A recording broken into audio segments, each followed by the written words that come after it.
matchup. But with the He strength cl- of Wingblade they right now, clutch this game I'm not too worried for about that certain. in that middle portion of the I have game. 100% I think the only faith, real baby. worry when it goes to that late game Khepri can't get that ultimate off, it does not matter what really else is happening. Khepri's value is in that ultimate. But there's so much single target damage on the side of the Jade Dragons here that I think the Khepri can have an easier time lining up some of those ultimates. So that now puts a lot of weight onto Mike's shoulders. Can Mike find genetics in that back line, prevent him from channeling the ultimate? Otherwise, free revive on Morgan all in. All of a sudden, you're going for an immediate turnaround. There's certainly some counterplay here around it. What a birthday gift it could be for that fan if they're a Jade Dragons fan. Because goodness, you feel this tension start to build up in the room in moments like this. Now, the Oni Warriors, they're not strangers to 3-0ing sets, right? This is a team that early in the year went on one of the longest SPL, the longest SPL win streak Warriors in had history, the better all draft time last in the game SPL. too, They are no strangers to but winning, they lost. and they are no strangers to doing it quickly. Going to have to be 3 straight after an 0-2 start, though, in them. Yeah, and with that, I think it starts with that early game, and Duo is where I look. They got this on her, yes, but they're kind of pairing it with a really slow, just kind of farm it up type of style support. On the opposite side, there's a lot of kill potential on this Hachiman, this Khepri, so much CC, Khepri 3, Khepri 1, you also have the Hachiman 3. So there is that combo potential into putting this Ganesh behind, and if Ganesh is on the back foot, a pluck, that's a dead Ganesh. Yeah, I would quite like to see early rotations from the junglers over to this Joe side to pressure out and to take advantage of the weaknesses on the other side. The Khepri going to struggle into the Ganesh and into that pillar. We didn't even touch on that. Can be slowed out and can be just stuck in corridors by the Anhur one. The Jade Dragons have written their own story thus far. It's time for the Oni Warriors to pick up the pen and turn things around for themselves. Game I think it number falls 3, off in the later Jade stages Dragons, Oni when Warriors compared to right the now. Oni Warriors comp. But in no means is it a wash and a one-sided team fight when it comes to late game. Now more than ever. If you want Oh, that's Benny Q! That's his brother! Daniel's his brother. Fucking wholesome. Let Benny Q stand there, bro. Let's go Daniel, baby. Pagon. Antrelli, it is not on the side of the Chaos team. No, the Jade Dragons have the loudest fans in the room by far, and a heck of a lot of them, but I like a lot of what we've seen from the Oni Warriors in this draft. Back to the Gilgamesh for Panatom, not something I'll ever complain about. Back to Tiamat for Pagon, not something I'm going to complain about. And I don't want you in my lap. Nika off the below I love as you, though. T gets his hands on it, so should be an interesting one. Not to mention, Netrod has had one of the best games of his whole career just in that last set. Unfortunately, wasn't able to close up the win, but the Hachiman is looking good. The question I have for you, and you know, maybe we could break into the draft. I want to save that for a second because it's a little more grand scheme. Right. And it's a big one, Trump, because Jade Dragons, 2 zeros. I mean, yesterday they got to break it, but the reverse sweep curse against them has been something that has weighed on our minds and their minds and fans' minds right now as we speak. You're up 2-0 on the world stage. How much pressure do you think that they're feeling because of that? I can't imagine it's not on the forefront of their minds, but like I said, I keep calling it to it. When we see the Jade Dragons win, huddle up immediately. They don't celebrate. They don't get the crowd hype. They don't get lost in the moment. They come right back to reality. And Mike says, listen, boys, it's not over. Job's not done. Until we get all 3 wins, It ain't over. The hammer. The rings are not ours. This Kobe hour. The lightning bolt on the collar. There's a lot weighing on the Jade Dragons' mind. Well, here it is, Game 3 of the Grand Finals here in Season 10. The Dragons on championship point. And they've got the energy behind them, and immediately, you had already mentioned some of the things that the Warriors have done to trip up the Dragons in the front. But I see something the Dragons have done to give themselves some confidence. Dardez, the Morgan, it just feels like it goes hand in hand. It's a pick that has been so impactful for Dardez in particular. He's got some good transformation options as well, which is always what I look to, right? Immediately, Panatom, Winds of Samash. Dardez is going to want to go into that every single time, especially early on, just to try and chase down Pagon. But you can also turn into the solo laners, right? Nika and SOT would make for some great CC if you're trying to dive, be a little bit tankier. And then, of course, 2 Maman Brigittes. That doesn't sound fun for just about anyone trying to survive that dive. So Dardez, the skill that he carries is being able to choose which one of these selections he goes to. It's not always the same. He always keeps you guessing. And the Morgan, as a character that can turn into anyone on the map, you can't plan for it, right? You gotta just. I think Dardez is on his best character. For a long time. I think Laspra is on the best character in the game right now. And a lot of carries would always be upset because Solo Troller is on point with his by a mid dodges. laner. That mid laner was Dardes, and now you've got They're what people have been calling They're maybe the scrapping second before the best waves on the even same team. even hitting the So fucking another minions, transformation man. that could be fun to watch if Dardes goes to it. There's a lot of options, a lot of open capabilities for him. And truly a lot of Smite to play before they can get to that point and feel this confidence. Know what you want. Now last lane we saw, at least in solo, looking towards it, the Palona bettering the Osiris. Maybe we'll hold that for a little bit of damage here. Bettering the Osiris. But is that going to be the same time, or the same thing? Is it the matchup that goes wrong, or is it the play style? I mean, early on, that bludgeon is going to help out the lane clear so much. You don't have access to the tether, and it seems like Nika ran out of mana very quickly. So because of that, you can't really try and contest the totem. You can't really try and step forward in the lane, which means Sot is going to get the better end of the early trades. But once Lasbra shows up, Nika should be just fine. I don't hate their 2v2. I just like Phantom's and Sot's a bit better, right? This Gilgamesh got active early on last game, and Phantom has the same ability this time around. Lasbra, of course, has beads, but even without him, you gotta be looking towards them. Amon Brigitte mages are not the traditional, pop-off damage dealers in the early game. They need to scale a little bit. Coast has been pushed under lane. Is this something you maybe expected with the Khepri lock-in? I know Genetics, and specifically Hazer had mentioned, and Inbound had talked about it a little bit, the matchup between, the Khepri and the Ganesh, and how that can affect some of the late game. But right now, here in the lane phase, did you expect to see them this far up? Yeah, unfortunately, you might be winning totem. 1v1s, you might be getting more active, but 1-and-1 totems. has better clear than PBM at the moment, and that's the difference maker. Khepri has plenty of lane pressure, whereas PBM just throws Turn of Fate and I like has to reset for like 15 seconds. I think Genetics is on his best god right now on Khepri. Already both junglers nearby. Lasbra would love to close gap and get to SOT, but does not have that blink. Has beads available. So maybe a blue buff invade in our future, but it's so easy to pull underneath the tower. Lasbra would have to step forward, and you don't want to take damage beforehand, so I think this invade's already done. Yeah, CC just a little bit spotted out before he could get anything done against Sot. Like you said, invade stopped before it can even truly happen. The Warriors going to be happy stalling some of the momentum, stopping the dragons and turning this around. That's going to be their main goal. If they want to push this set any longer, keep things going. Level 5's coming online for the mid laners. But despite having the transformations available, I guess if we had a conversation and there was Chernobog on the board, maybe we're talking about it right now, but it feels like the level 5 with Morgan, while it opens up so many different possibilities, also does keep things a little more narrow. She doesn't necessarily have too much that I'm thinking, that's the guy you want to go in and fight early. Yeah, and that's the thing as well. Morgan loves the transformation like Ratatoskr or Thor because you can use those ganks. You can be a pseudo jungler.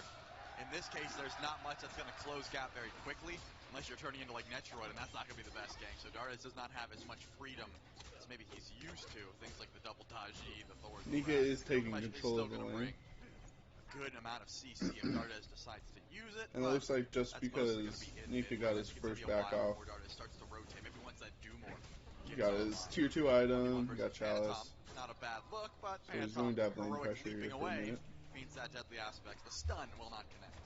It's going to be more than okay with the way things are going. Most of the Warriors will be, right? Pressure, at least in left, has been in their favor. And right, I would have thought pressure in dual lane went in favor of PBM and Coast. I'm not going to lie. Matched by a small lead for Lasbra in terms of experience. But I guess Genetics and Metroid outplayed them. Has been the name of the game it for was more most of even the of a weekend, matchup than I for the Jade presumed. Dragons playing through Nika and trying to get him ahead. These stuns, the damage, the control he can have, but that silence oppressed Panathon. This is looking like a true 2v2 for the... He's gonna go for the oh my gosh, ult on ults. Shamash pulls him back in, but he doesn't get the second pull back in. He's in the oh, he dies to the Shamash! Oh! And Dardes misses. Yeah. That's a beautiful rotation and one that was necessary, giving SOT a free. Shout out to Dardes getting the out rotation. Dardes comes through, picks that's up crazy. Up. Hagon followed, but cannot have the same. And that's why he is picking Ganesh into Maman.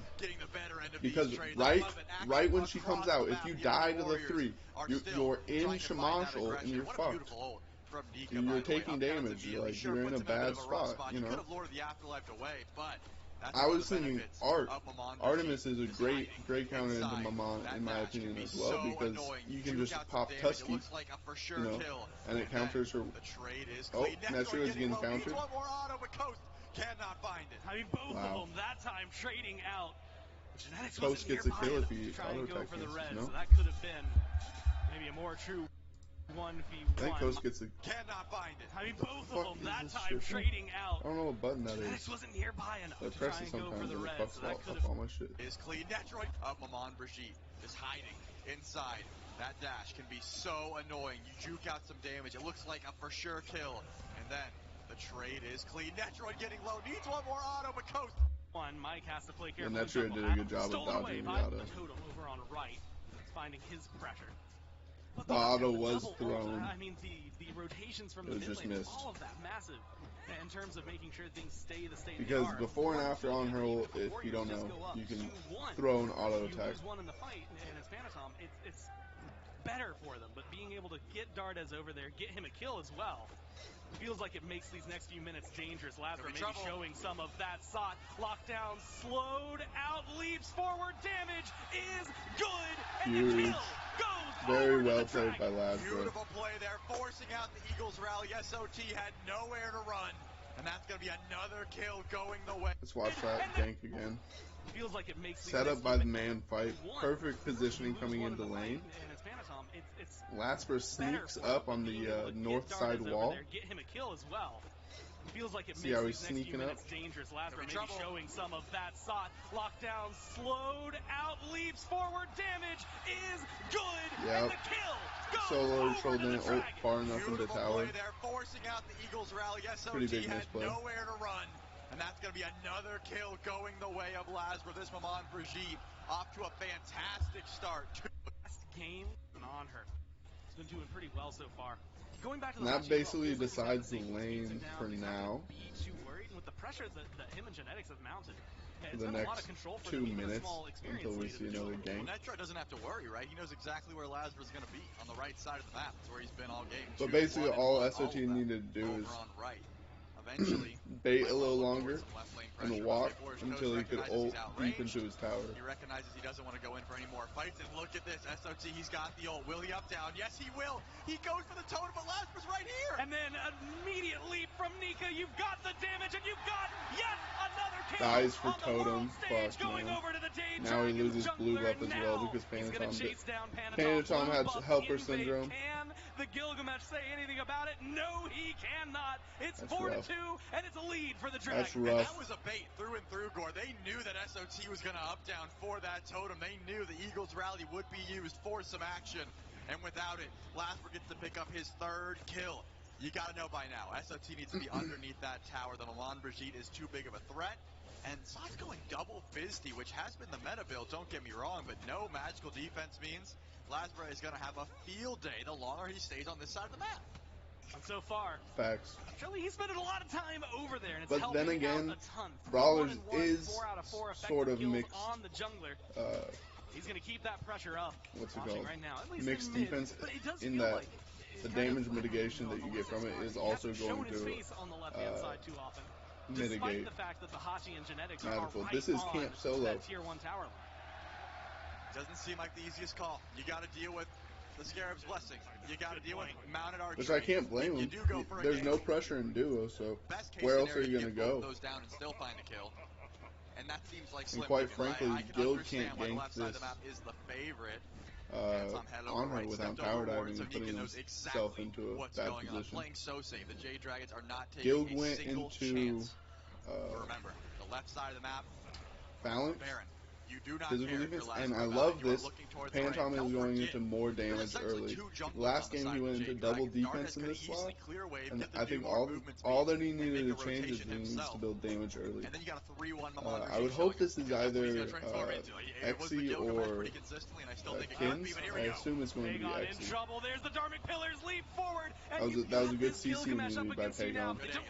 have the damage, and like you said, in Aegis, the beads used, and the Warriors want to utilize the pressure the Dragons put And the Warriors in are mid going to and try to turn it force on the its power head. play Gold of Fury started off half health. Coast not with having his Morgan ult. Try to steal this from far away, can go through the walls, has to I deal think with they should Phantom try kick 50-50 into the wall, this. finds the stun, but you got backup. Dardes, Mike nearby, and the Fury dropped off. Warriors still playing proactive, Trelly, and that's what you need to see when you're down 0-2, when you're down in gold and down in Yeah, I kills. think they 50-50 there. Hold on to this game They should have with 50-50. a iron Because, grip okay, the way if they the lose Dragons that, have then they're in their lengthy games, the way the down Dragons a have little bit, in like some they of are. their losses.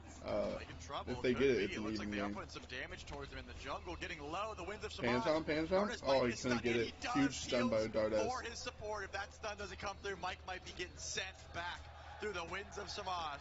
And that's the mid laner you want, Gore. I know a lot of mid laners that would have let their support die there, but he stepped forward just to make sure that we're all good. But look at this. Vaporshkos is unaware. There's an up-down of Yep, Phantom. this is the only way to actually kill this lane.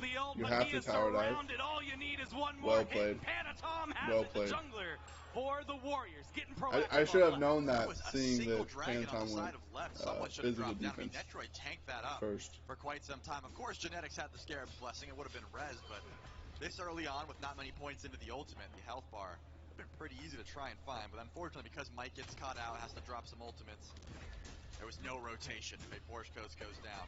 3-man dive under tier 1 with a Scarab's Blessing. I don't think there was anything Vaporshkos could have done there. That was perfectly played, yeah. I agree with Trelly. Through the winds of Samaj. In the jungle, getting low. The winds of Samaj. They don't make it. Mid laners that would have let their support die there. This is the Step game. forward just to make sure that They we're come all up from good. the south Look side at of the this. tower. Vaporshkos Blink. is unaware. There's an up down. Oh my goodness, he jumps. He blinks expecting the up down from the honor and then up downs himself. That's crazy. He blinks and does nothing. There was a single That's crazy. dragon on the side of left. Pretty easy to. And he's in no pressure of Secures threat the of purple buff, dying though, thanks because to of Mike. That's going to make Capri. sure things don't go too far away. 1,000 gold. Now I do 12 gotta say, minutes in. Beacon Bologna spawns in. without Genetics and Pagon have the numbers pressure advantage since Mike is over does there. kind of But suck. could be maybe a concession She's from 2 levels the down, Dragons. 2 levels down, Warriors and that does step not away feel for very a good. moment. Let it It's fall not down, like see if Alma they can where evade you it. scale into the late game. They're worried, Like, especially about the this matchup rotation. here in the late game, Amon if and anything, is starting going to show be face. better for Osiris because he has Find the more pick, maybe the lockdown. team Those Darwin impact pillars, massive with in the fights like this. anti-heal and Warriors the have been in control mass and damage maintain mitigation control of the beacon. and Looks like the stun Dragons finally that you stepping can get back, from this giving 3. them the space. And You notice obviously him and the Same persistent went slow into the tier 1 shield, CC. recognized Yeah, last 40% slow is huge. times, and immediately said, forget that item, I am getting the Oni Hunter Scarf. I need magical I wonder if defense PVM goes immediately, the and same that's definitely build. the smart call. Sure, So Nika's far gonna be it's able to chop him up similar. a little bit better with an Executioner, but you're not getting soloed by an Osiris. I This is think not going to happen. This is going to be a brawler on Baron where he you guys went just clear wave and kind of smack each other. prophetic cloak. Once Maman shows up, that's the problem. So smart by SOT as to not get further behind. Lazarus kicked into the wall. Is in a bit of trouble here. He's going to have to hold. Down. You have to worry about it. The knockups there. You've got Coast to back you up, but you need a little bit more than that. Pentatom is going in, but Coast is looking for it. Procs the red. Bro, how didn't that Metroid taken drop down kick by Coast, but he runs hit? the wrong direction. Pagon lays there waiting, gets the damage, gets the kill, and is helping to turn this around. But with Panatom in a dangerous spot in Genetics, brought down low. The damage goes the way of the Dragons, and Good they counter pull their engage. fight back to their advantage. They'll take the 2v3, and they'll accept that with open arms. The Jade Dragon siege forward. Dardes can do no wrong. Finds Panatom in the back. Dardes The is really transformation, putting on a clinic. and wins the 1v1 after the fact. Of course, Panatom had used everything just to kill Lasper. I thought he might be able to make it out there after how much damage came through, but no CDR means that dash didn't come off cooldown. He wasn't able to make it out. Jade Dragons are okay with those trades. I thought that Genetics' ultimate would be a bit more impactful, but Vaporshkos hits the impale when it was necessary. That was just the beacon. I mean, Goldfield. Yeah, looks like they're gonna chill for a second. So let's rewatch this fight. Not get further behind. Lazarus kick. So it looks like it starts with the drop kick You guys just onto clear waves and kind of smack each other. Once Maman shows up, that's the Maman. problem. So smart by SOT as to not get further. Which, behind. yes, of Lazarus course, kicking the Gilg is wall. Is in a bit of picked trouble. so He's you gonna could have to counter hold this down. Maman, You have so to worry about they're it. The gonna knockups there. focus You've this. got Coast to back you up, but you need a little bit more than that. Panatom is going in, but Coast is looking for it. Procs the red. Yeah, Lazarus taken down by there is Panatom. actually nothing Metroid Maman can do. taken It's a down hard by counter. Coast, but he runs the wrong direction. Gilg is a Pagon hard lays counter, there especially waiting, when gets played the by damage, gets Panatom. the kill, and is helping to turn this around, but with Panatom in a dangerous spot. And That's Genetics hilarious. down Darda has low. turned into him. Pagon lays there waiting, gets the damage, gets the kill, and is helping to turn this around, but with Panatom in a dangerous spot. And Genetics brought down low. The damage goes the way of the dragon. Is going in, but Coast is looking for it. So Coast also dies. If Coast doesn't die here. Netroid taken down by Coast, but he runs the wrong So direction. Pagon kills Coast. Lays there Okay. waiting, gets the damage, gets the So kill. it's both mid laners rotating and getting a kill. In a dangerous spot, and Genetics brought down low. The damage goes the way of the Dragons, and they pull that fight back to their advantage. They'll take the 2v3, and they'll accept. Of course, Panatom might use that early on. Him go for it this early on, I mean, if it means he can go big. Yeah, Nika got absolutely popped last game by those crits, remember? If you build the kids, if you build more damage, the crit is what's going to reign true. Can't tell if Pyromancer they're goes looking down, to fight Panatom here. sieges forward, and Lasbra forced to blink Maybe. defensively. I think they're just trying to force Nika's ult. But actually, he might be in some trouble. Yeah, chased down, knocked up CC, forced to leap. Good target Yeah, pillars I don't think they're Mike. trying to full Heal commit away there the solo or laner. Make using sure the the Warriors actives or can't be there, but anything. there's a 4-man death ball from the Chaos team in the mid lane, and that tier 1 is going to get knocked down, no problem. Gold. And then Gold pulled up. You've got tier 2 of a crit, and Netroid's going to start things up. Again, Coast. But too late to sniff this out. How confident are they feeling, and can they get in Some time? shit Nika goes down. over. You need the ult. You don't have the time. Nika gets the Goldfury fuck goes in over there. the Warriors, Nika now gets the fight drop kicked. starts up a little bit too late. Nika's on Netroid, but they're all diving onto the back line of the Dragons. Dardes is one. Good for CC, but he's going to get taken down. Meanwhile, Nika Coast. They turn tail and run. They recognize they can't win that one. And look where Lasbra was. Nowhere even close. The Jade Dragons, curious that they even push up when their jungler is so Yeah, Netroid didn't have to ult out of that. Didn't look like a terrible attempt to go in for a steal. I don't even hate that. But the dash in from Mike, he That was gets crazy, push up. crazy But play. he's going to get the fight. Such a weird engage by Nika. Should be able to sniff this out. How confident It's almost are like they Nika's feeling? waiting Can to they get in drop time? kicked Nika's in. teleported over. You need the ult. You don't have the time. Goldfury goes over to the Warriors. Now the fight starts up a little bit too late. The Dragons don't have a Yeah, Nika ran the wrong way. Nika needed to keep that tether onto all four. jumping over kick. Good for CC, but he's And that gonna would get appeal taken for down. Dardes and Meanwhile, PDM. Nika Coast. They turn tail and run. But it's such a hard, They can't like, win of that course, one. like, as a solo laner, you think zoning out the ADC, Their jungler is so far on the like, opposite that's what side you're of the map. fucking trained to Didn't do. look like a terrible attempt to go in for a steal. I don't even hate that. But the dash in from Mike, he gets aggressive. Onto Genetics, no less, with Scarab's Blessing available. Just did not seem like a fight the Jade Dragons needed to take, and look at this score. Or Nika was The on Oni going on to Warriors, they're not BC, but pulling a tower, Netroid. they're not pulling a pyro, they're Yeah, going for a Netroid played that 16-minute perfectly, and then MG. Could as be a soon massive as power swing. We just saw Gold. Nika got in the distracted single by digits it. for a moment. Nika caught out right now, Yeah, but Nika's has kind of Coast in a for bad backup. spot. Good damage against He the doesn't wall have full immediately passive. onto Genetics, and now they know. Lasbro's in the back. Who's going for what? Panatom Blink and down Lasbra on in the 1v1. Panatom. Maybe not a 1v1 truly, because Netroid He's comes down in on the damage. Lasbra. It's looking good. Lasbra The should be EX2 forces the pretty ult, gone and here. Lasbra tries Yep. to turn around, but he has two Yeah, mates around Lasbra him has to play and gets so picked off so by the careful. Warriors. I don't know if he recognizes that Gilg is the counter to Maman, and if Gilg isn't fucking banned, you can't pick Maman. 2 and 3, a part Like of you have all, been. but one of these kills. Like, I think first picking Gilgamesh is a Maman is growing what's going to threat, lose them a this growing game. problem that the Jade Dragons don't have many answers to. Sure, it works out a bit for them because Dardes gets to transform into the Gilgamesh, but as we saw last time, there's not much cooldown built for Dardes just yet, so he can't ult in every single engagement. Lanes reset. Tier 1 in right has fallen for the Warriors. Tier 1 in mid I think has fallen for the Dragons. We're 17 minutes in, 8-7 favored the Warriors, and the gold slightly in their favor as well. As you can hear, What's it selling, called? as it has been, the crowd in favor Chrono of spending the for Dragons, Dardes here at would least actually be the really majority. The Warriors holding on not only incredibly well, pushing the Dragons back, and defensively, aggressively. Where do the Dragons start to play over the next few minutes, especially with Fire Giant kind of looming over them? I think Lasbra needs to dial it back a bit. He's going for wraparounds, he's trying to play aggressive, but he cannot be caught out like that. He doesn't have the mobility, he doesn't have the movement, he doesn't have too much 1v1 potential in the move. He needs to dial it back. I understand the need to want to play aggressive. You had a 3-1 start, you were looking clean, but things like this could be a problem. You don't want to be caught out.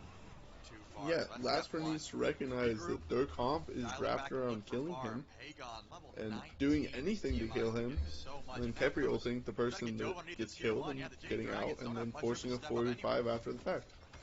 Massive lead for Pagon in mid. Was just now hit level 18 for Dardes. Meanwhile, Pagon's been sitting at 19, full level. And that's why they keep going back to this guild, because they have faith in and that's their what strategy. I'm going to look at now, Charlie, because we've looked at some of the builds you had mentioned. I think Maman into Gilg is definitely a negative. Oh, he missed the drop kick. For Nika, and maybe we'll hold that Might be thought botched. tries to start the fight. Coast half health. You Oh have my to God. be careful here if you're the on Phantom's doing so much though. Aegis used preemptively, but the beats save him, and now you've got Nika to save your life. You need Oh my help, but gosh. it doesn't come in time. Coast goes down. Yeah, and you dude. have to swarm. Fucking You have to get rally, goddamn and you have to kill off Panatom to make Erendite. this go even, but Erendite fucking goes so hard. If he didn't have Erendite there, he doesn't get that chase down. Do you see how fast that motherfucker was running? God damn! And this, once again, They take control of the game. not in this engagement. They could not step in. They They're back gonna and go back fire. Right towards that fire giant. It is the correct Wow. play. Nika not going to have the teleport. Will not be able to show up when he Clean spawns call, back clean in. call. Engagement. Let's watch this over before they do fire. Panatom is basically 2v1ing here. Because Netroid has to position safely to play for... He has to play for his life here, right? You have to be careful here if you're the on her. Panatom jumps forward. Aegis, And you're like, how the fuck can Panatom fucking run so fast? It's because of Erendite passive. And you have to swarm, you have to rally, and you have to kill off Panatom to make this go even. But with genetics swooping in, Damn. the Warriors take that fight. They Beautiful isolate fight. Mike, and they're looking to take not just the kill. I love Panatom's build. He has power on two super stat efficient items in Jotuns and Erendite, and then he goes fucking. Not gonna have the teleport. Will not be able to show up when He gets all his attack speed from his tank items. Super smart. Itemization out of guild. Lasper is looking. But I think Lasper is already out of position.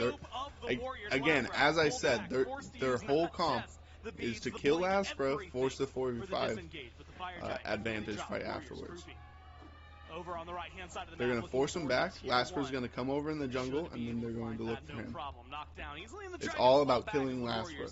Don't have the advantage in the FG pit just yet. Yeah, I think it's the Pyromancer. Unfortunately, it's just a Pyromancer, but the 20-minute fire has ended so many of my ranked games. Grab the abduct from genetics. That could be some dangerous stuff. PBM is not tanky enough to beat. Pyro is the safe call.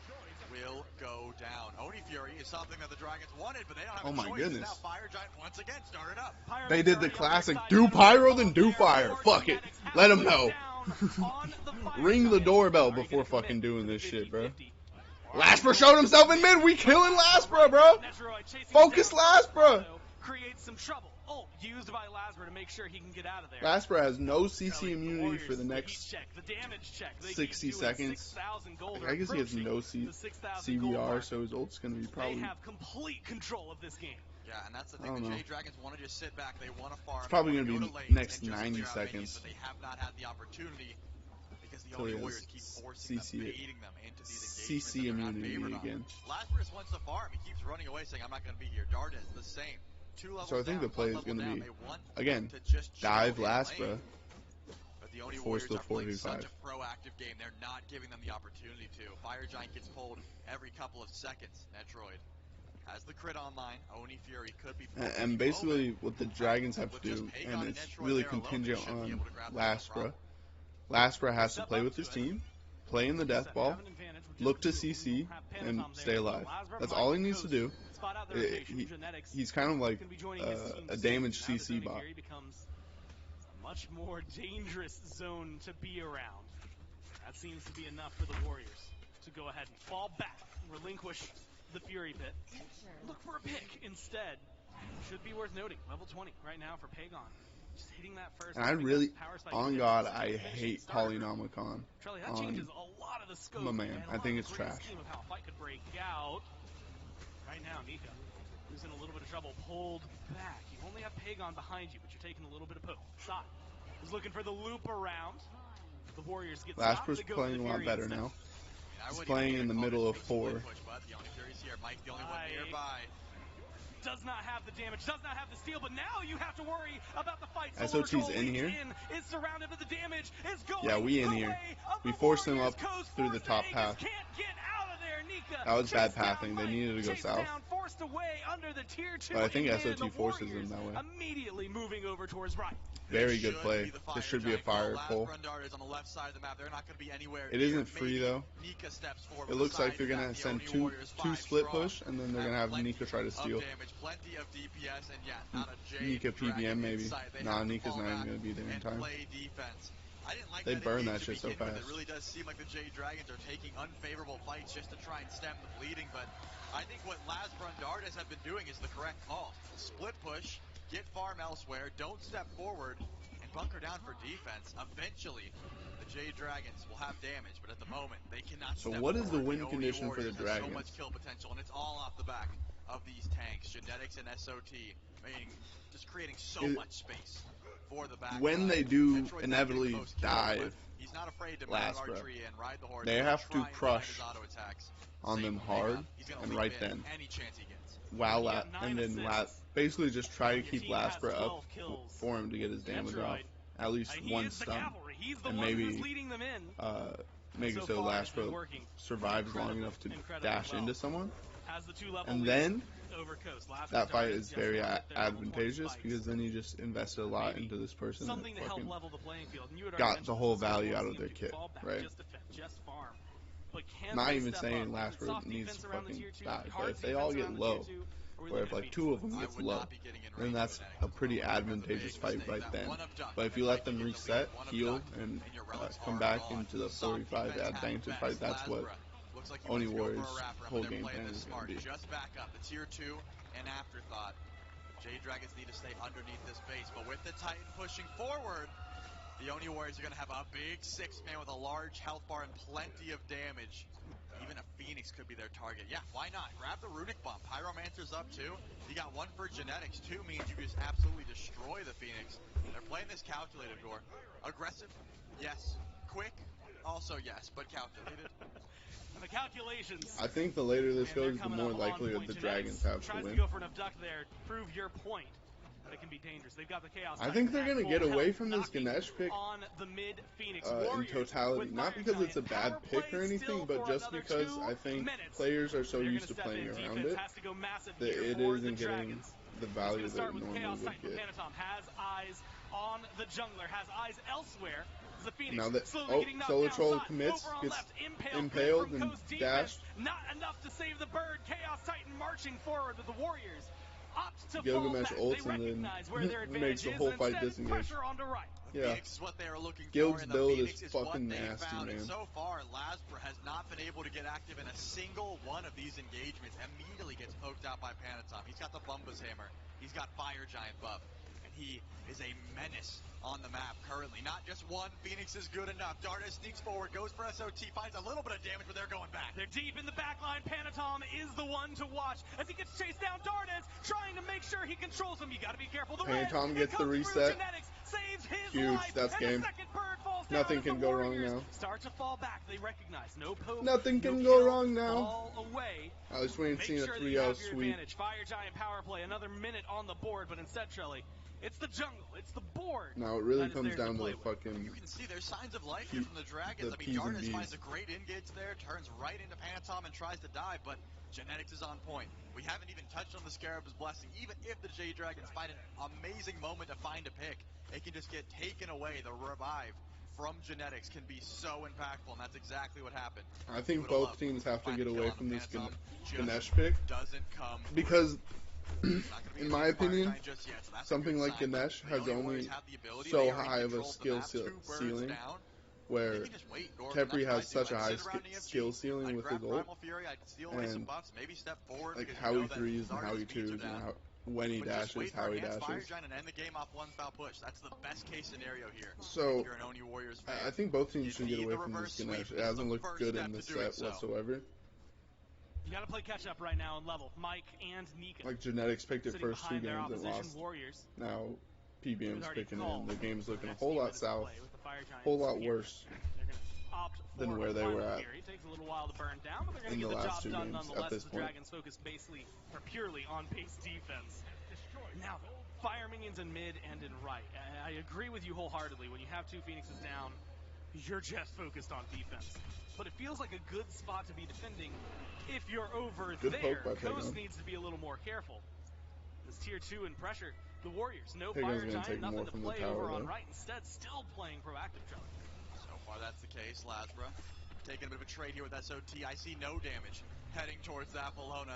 Now they need to just be safe. Does not have the DPS to mess with the solo laner. Fire Giant fallen off. There is no FG buff anymore. The Oni Warriors are pushing just because they can. No runic bombs for the Warriors, but they want to try and whittle down this last Phoenix. Fire minions pushing in right. They're playing this one slow. I guess this is their call. Instead of stalling for EFG around the pit, just go in for a soft defense, see what you can find. But again, the Jade Dragons play it smart. They clear waves, and they stick around. You need that enhanced Fire Giant if you're trying to get this Phoenix over on left, and it's not going to happen. I don't think you even go for the Phoenix. And they might not stall at this point. I mean, sure, Pyromancer's You're just fun. trying to bait a They fight, can do whatever they want, and Gordon. then you There really can is end. not much the Jade Dragons can do I don't offensively. think your They just have to objective sit is back. Now, the Warriors got the an Phoenix opportunity. whatsoever. I mean, I It's see just the for builds, the obviously, fight. they spent some of it.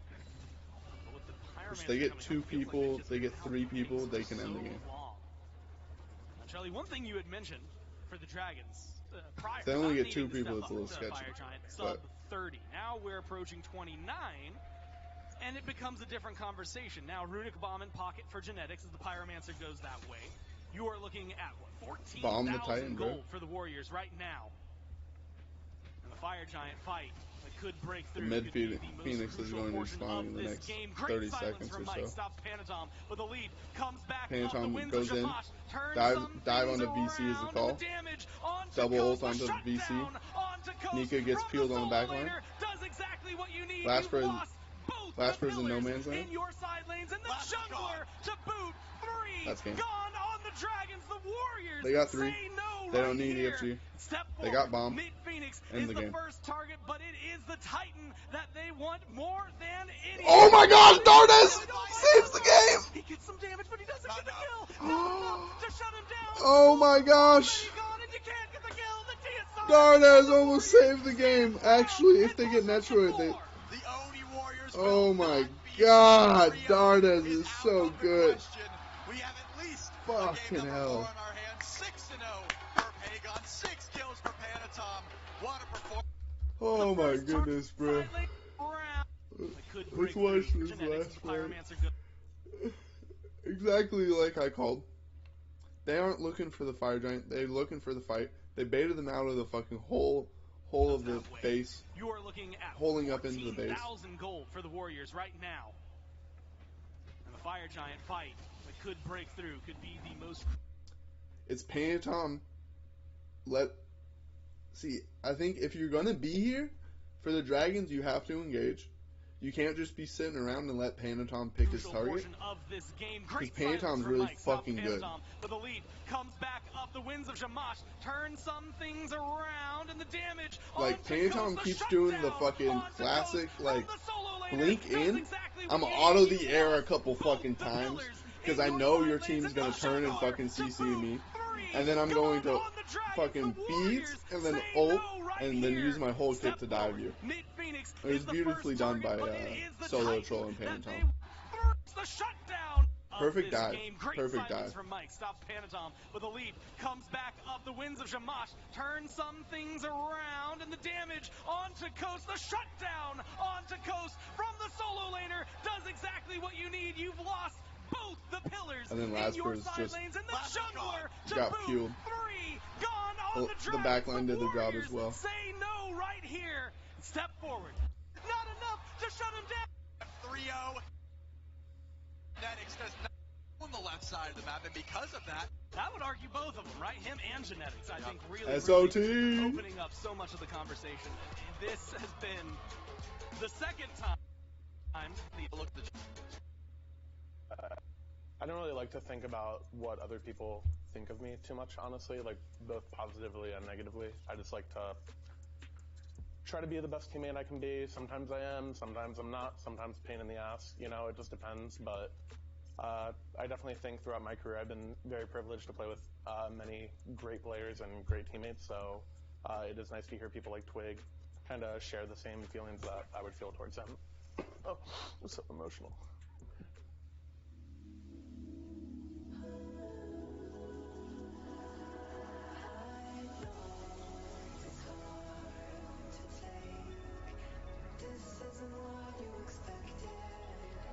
Man, this looks so fucking peak. I don't know if y'all can see. I'm not gonna smoke it next game. It's gonna be in about 2 more games I'm gonna smoke this one. But fucking peak.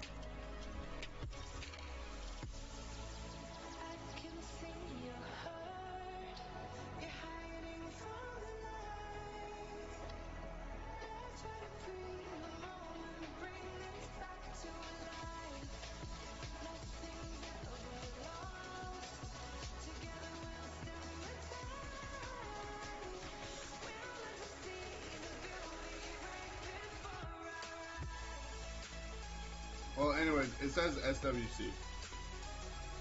Oh.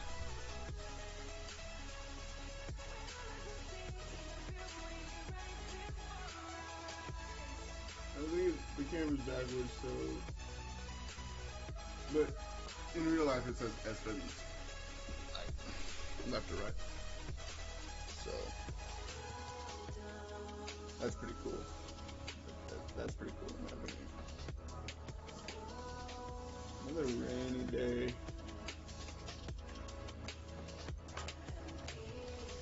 My puppy dog's doing good too.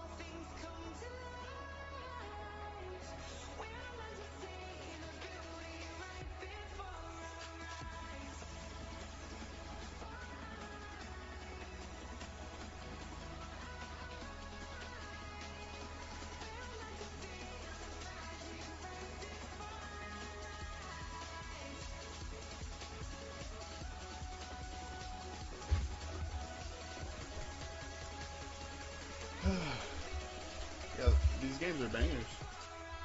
Absolute fucking bangers.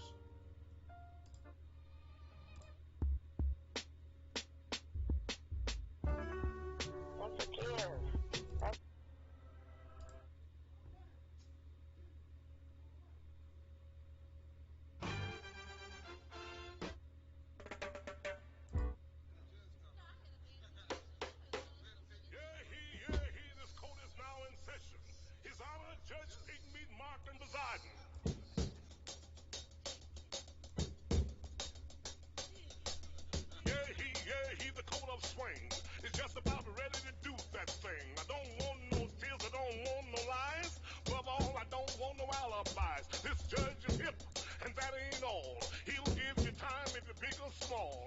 Fall in line or this court is neat. Peace, brother. Uh-oh, here comes the judge. Here comes the judge. Everybody know that he is the judge.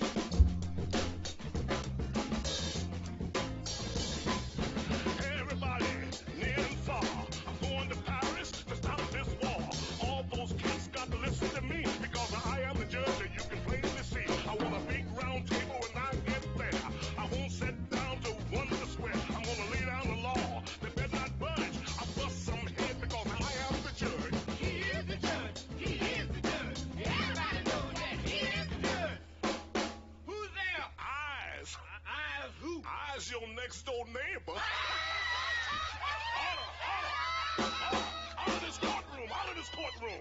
Judge, your honorship high, sir. Did I hear you say order in the court? Yes, I said order. Well, I'll take 2 cans of beer, please. He is the judge. He is the judge. Everybody know that he is the judge.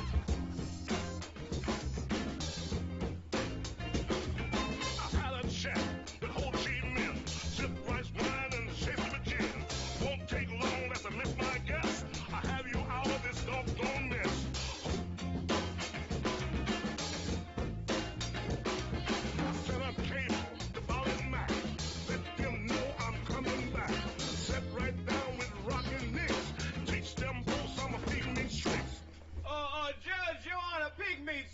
you remember me? No, who are you, boy? Well, I'm the fella that introduced you to your wife. To my wife? Yeah. Life, you son of a gun, you. Come November election time, you vote your way and I vote mine.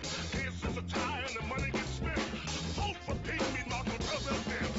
I am the judge. I am the judge. Everybody knows that I am the judge. I am the judge.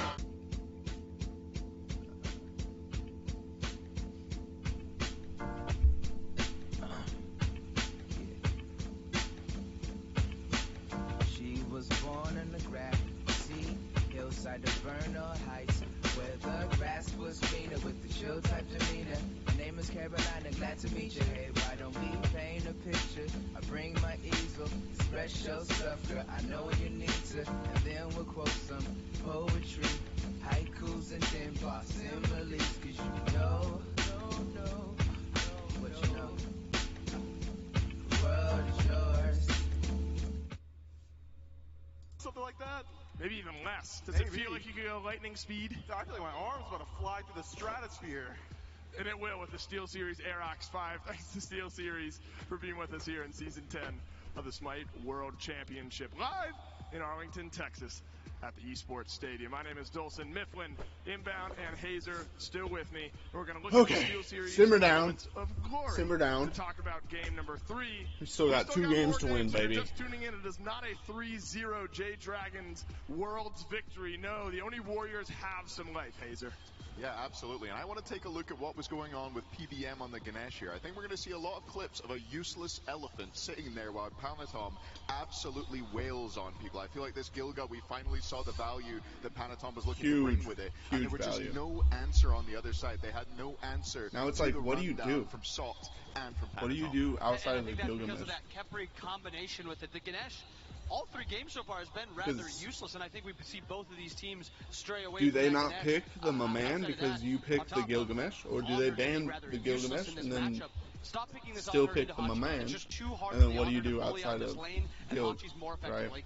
Yeah, I was surprised by that performance from Big Orange Coast. I really thought on one of his signature picks to be able to get at least a little bit of lane dominance rolling up against Detroit, but we know I think it's kind of a catch-22. can handle his own.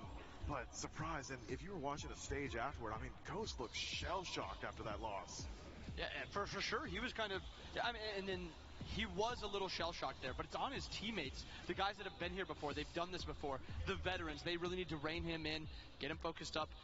You're still on the 2-1 advantage. You still only need one more game, so you got to just set him a little straight, get him a little bit more of a better pick, and I think it starts with that Hachiman. Yeah, but let's talk about what went right for the Oni Warriors. Yep. And I think centering that on Pagon and Panatom is Hachiman exactly is where I want to just be. So, we already so saw it or heard far from it ahead earlier. Panatom finally finding that value on the Gilgamesh. I will ADCs note, at this I moment. did ask for I a wouldn't even damage mind item, it just so being not banned just a if different you're not pick. And going he to pick picks it. up that Arendite. I think a significant change up.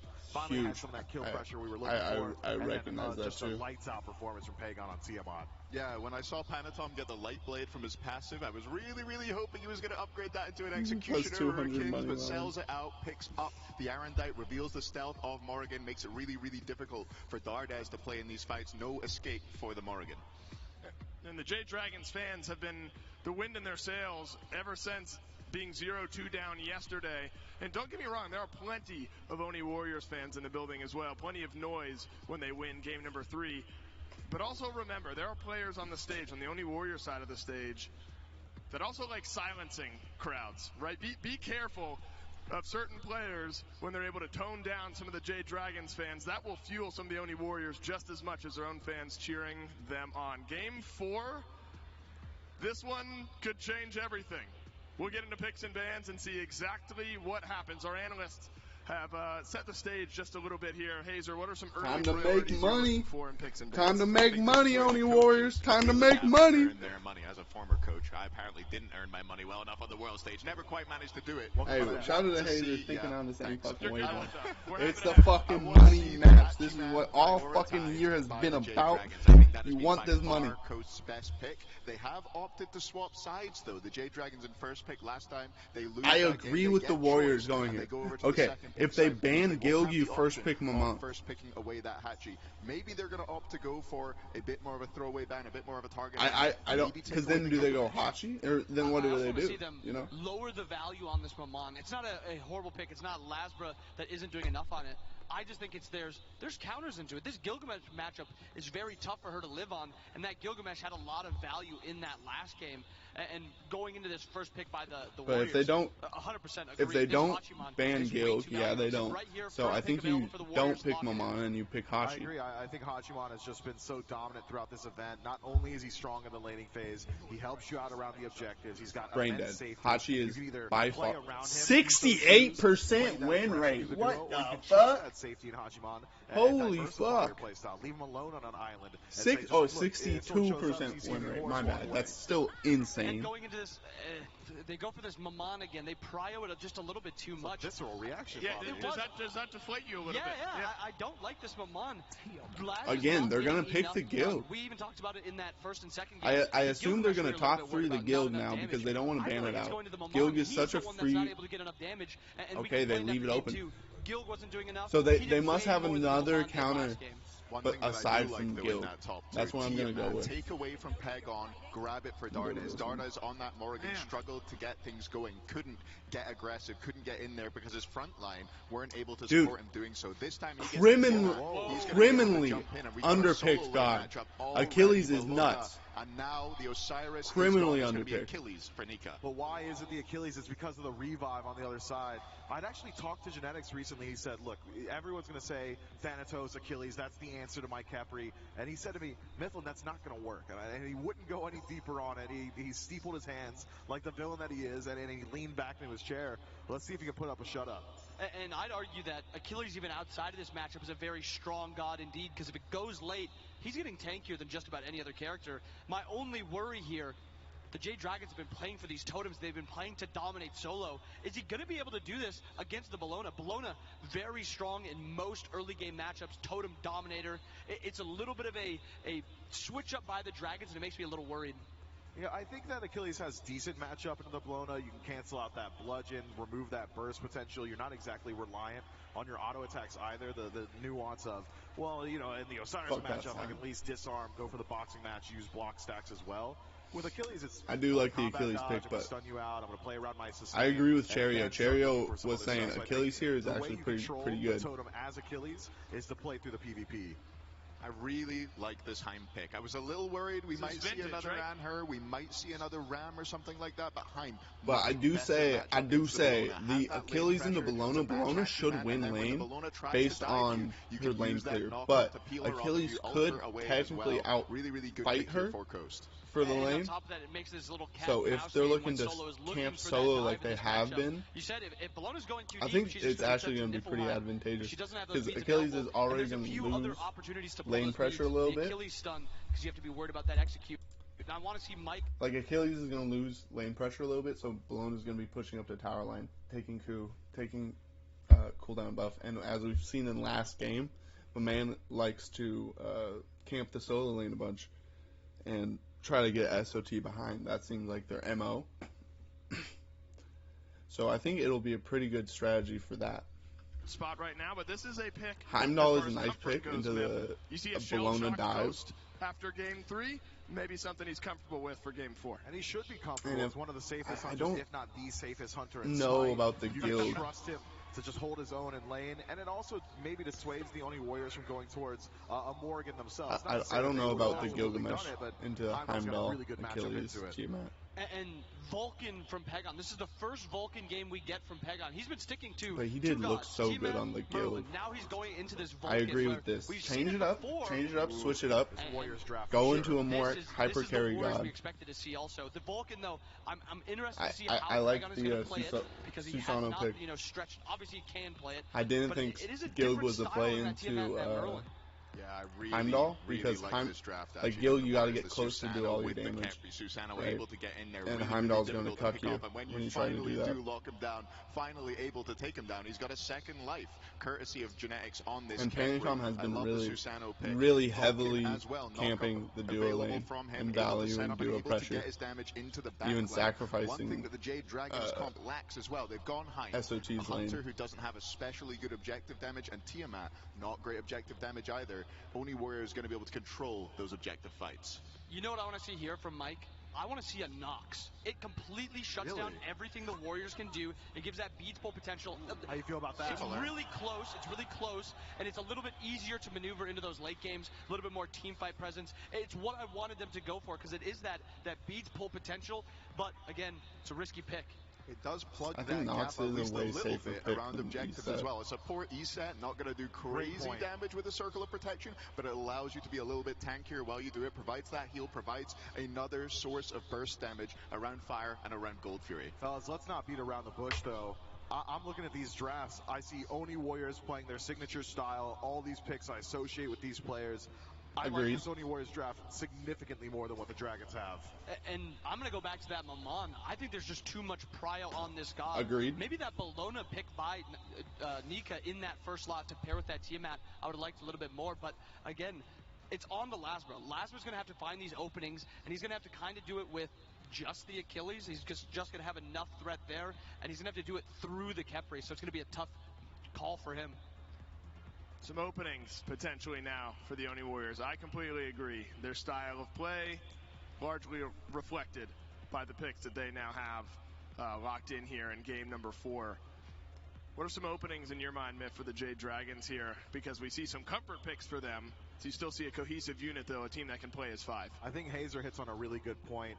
I want to see the Jade Dragons play a little bit earlier in the game. They haven't got the best objective secure, but it gets worse as the game develops. Play that ESET, level 5. Amon Brigitte has great DPS and objective. I want to see early rotations from the Achilles. I think that's one way for the Dragons to get something started, because in the absolute latest portion of this game, I think the Oni Warriors are really going to thrive. And one thing I love about this Oni's draft as well, Susano, finally, we were asking for it last game. Panatom goes to a hyper carry. He has had an amazing tournament so far. Looked so dominant. He keeps going back to that Gilgamesh this time. He switches it up. He changes the style. He changes the prospect that the Jade Dragons have to deal with, changing their play style in doing so.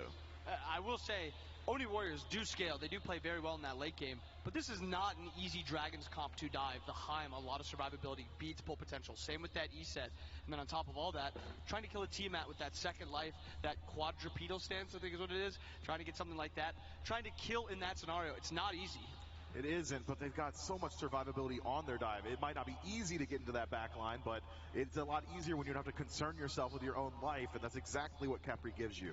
No matter what happens here, we've seen some amazing Smite so far this weekend. Either the Dragons take it now or we go to another Game 5. We'll see if the Oni Warriors can get it done in game number 4. I think the Dragons are in their two in their head. I know I'm... To the best of their ability, and now it is exactly what they want.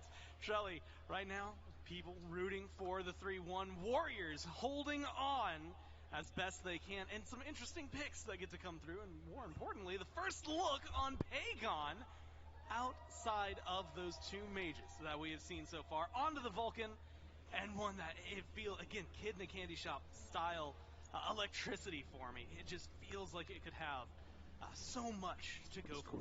Gore, I've been waiting for picks like these from the Oni Warriors. I mean, Panatom on the Susano. I complained in game number 1 about the Athena. I complained about the build on Athena. This is the kind of pick that I want to see Panatom on. Full damage. I didn't think Panatom should have gone like staff get from out, Mirrodin destroy the back on Athena line, and it is what instead has of made triple his name defense after gods like this. And Deso. honestly, I Because they nerfed Susano with Deso. Panatom because of If how it was well old Deso, that'd be he can pilot fine. this character. But Deso, Not gonna be how it easy. is, Trying to is deal all with fucked. Lasra, notably, I think it's actually kind of rough matchup to deal with. Sure, the pole has some great interactions, but Typhoon should almost never be hitting Maman Brigitte. She can just dash inside of you, juke the knockup, then come back out and win that 1v1. The Lasra's been having some struggles piloting this Maman. Hasn't been the easiest time. Early on, yes, great. And honestly, that's where she thrives. But late game, Lasra has to watch the positioning. That's something that we're going to have to keep our eyes on.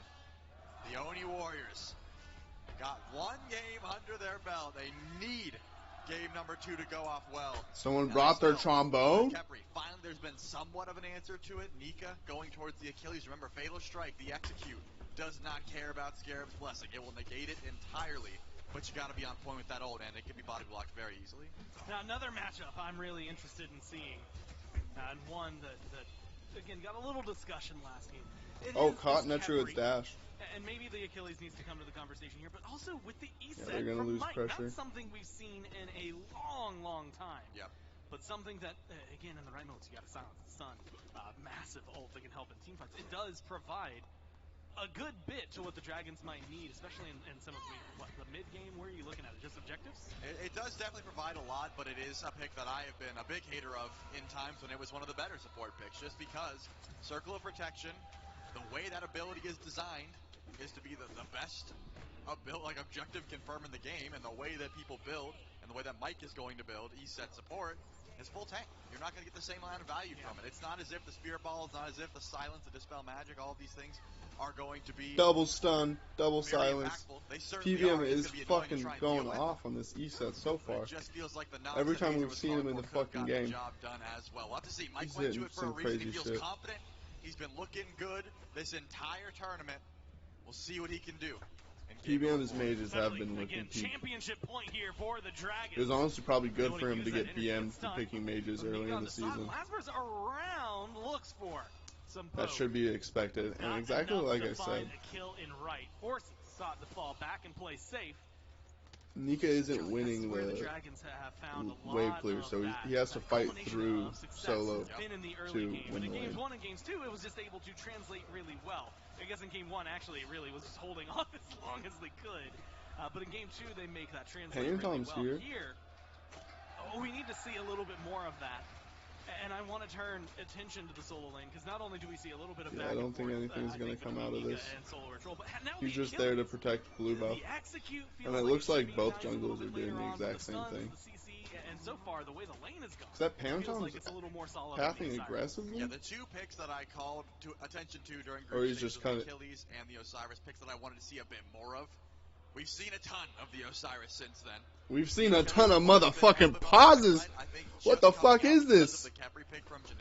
Smite pause league. What the fuck? Opposite of it, very annoying with these Scarab's Blessings. So you have to either A, play around it, or B, go for the execute through it. So a lot of weight on Nika to connect with those ultimates. A lot of weight on the Oni Warriors to body block those ultimates. It's always going to be in the back of your mind.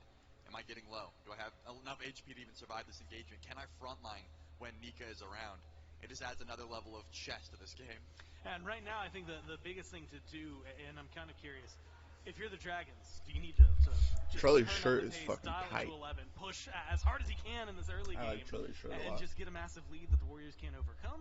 Or do you try to hold out for late, as we've seen them do so many times so far this weekend? I mean, I was going to say if it ain't broke, don't fix it, but they lost the last game. So Yeah. I guess that's the strategy you want to go to every single time. Stream to one viewer like a real fucking streamer for 4 years, okay? Stream to one person. Not pick a composition in my mind to match that. They're not. I don't even know if they're real. Still trying to play that style.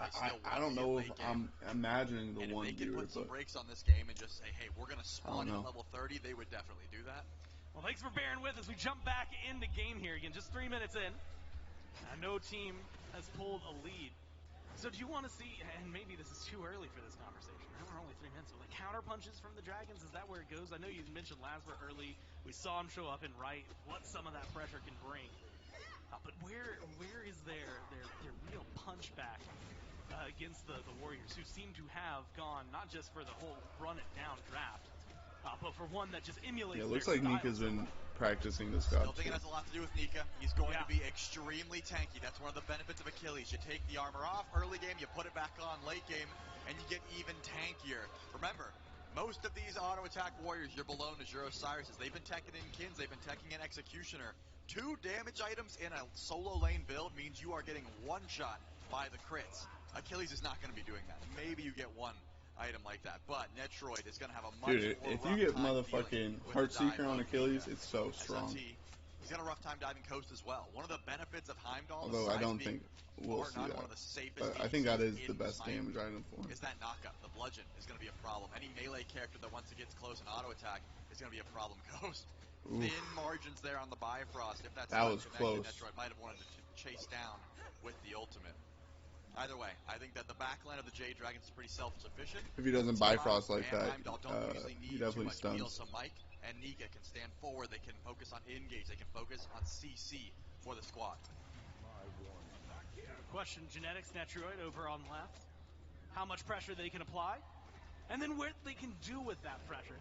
because that's what we saw a lot of last game. Well, the last game, it was also coupled with fights ulted on by right. Now Sot Solo, goes in, has looking for the Panatom kill. beside him. Nika forced to ult away, but Oh, Panatom follows the ult with the dash. Beautifully played. Netrunner gets the kill on the other side of the fucking map as well.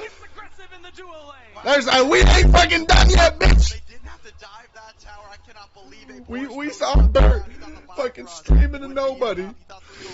We saw that shit. We saw his shitty ass posts on Smite Pro. We can't let him down. That's what they're saying right now. We can't let him down. We can't let him down. He's been rooting us for us since day one, and they ain't let us down, bro. But nah, money on the line. They ain't let that fucking bag go away. Thought that'd be enough survivability.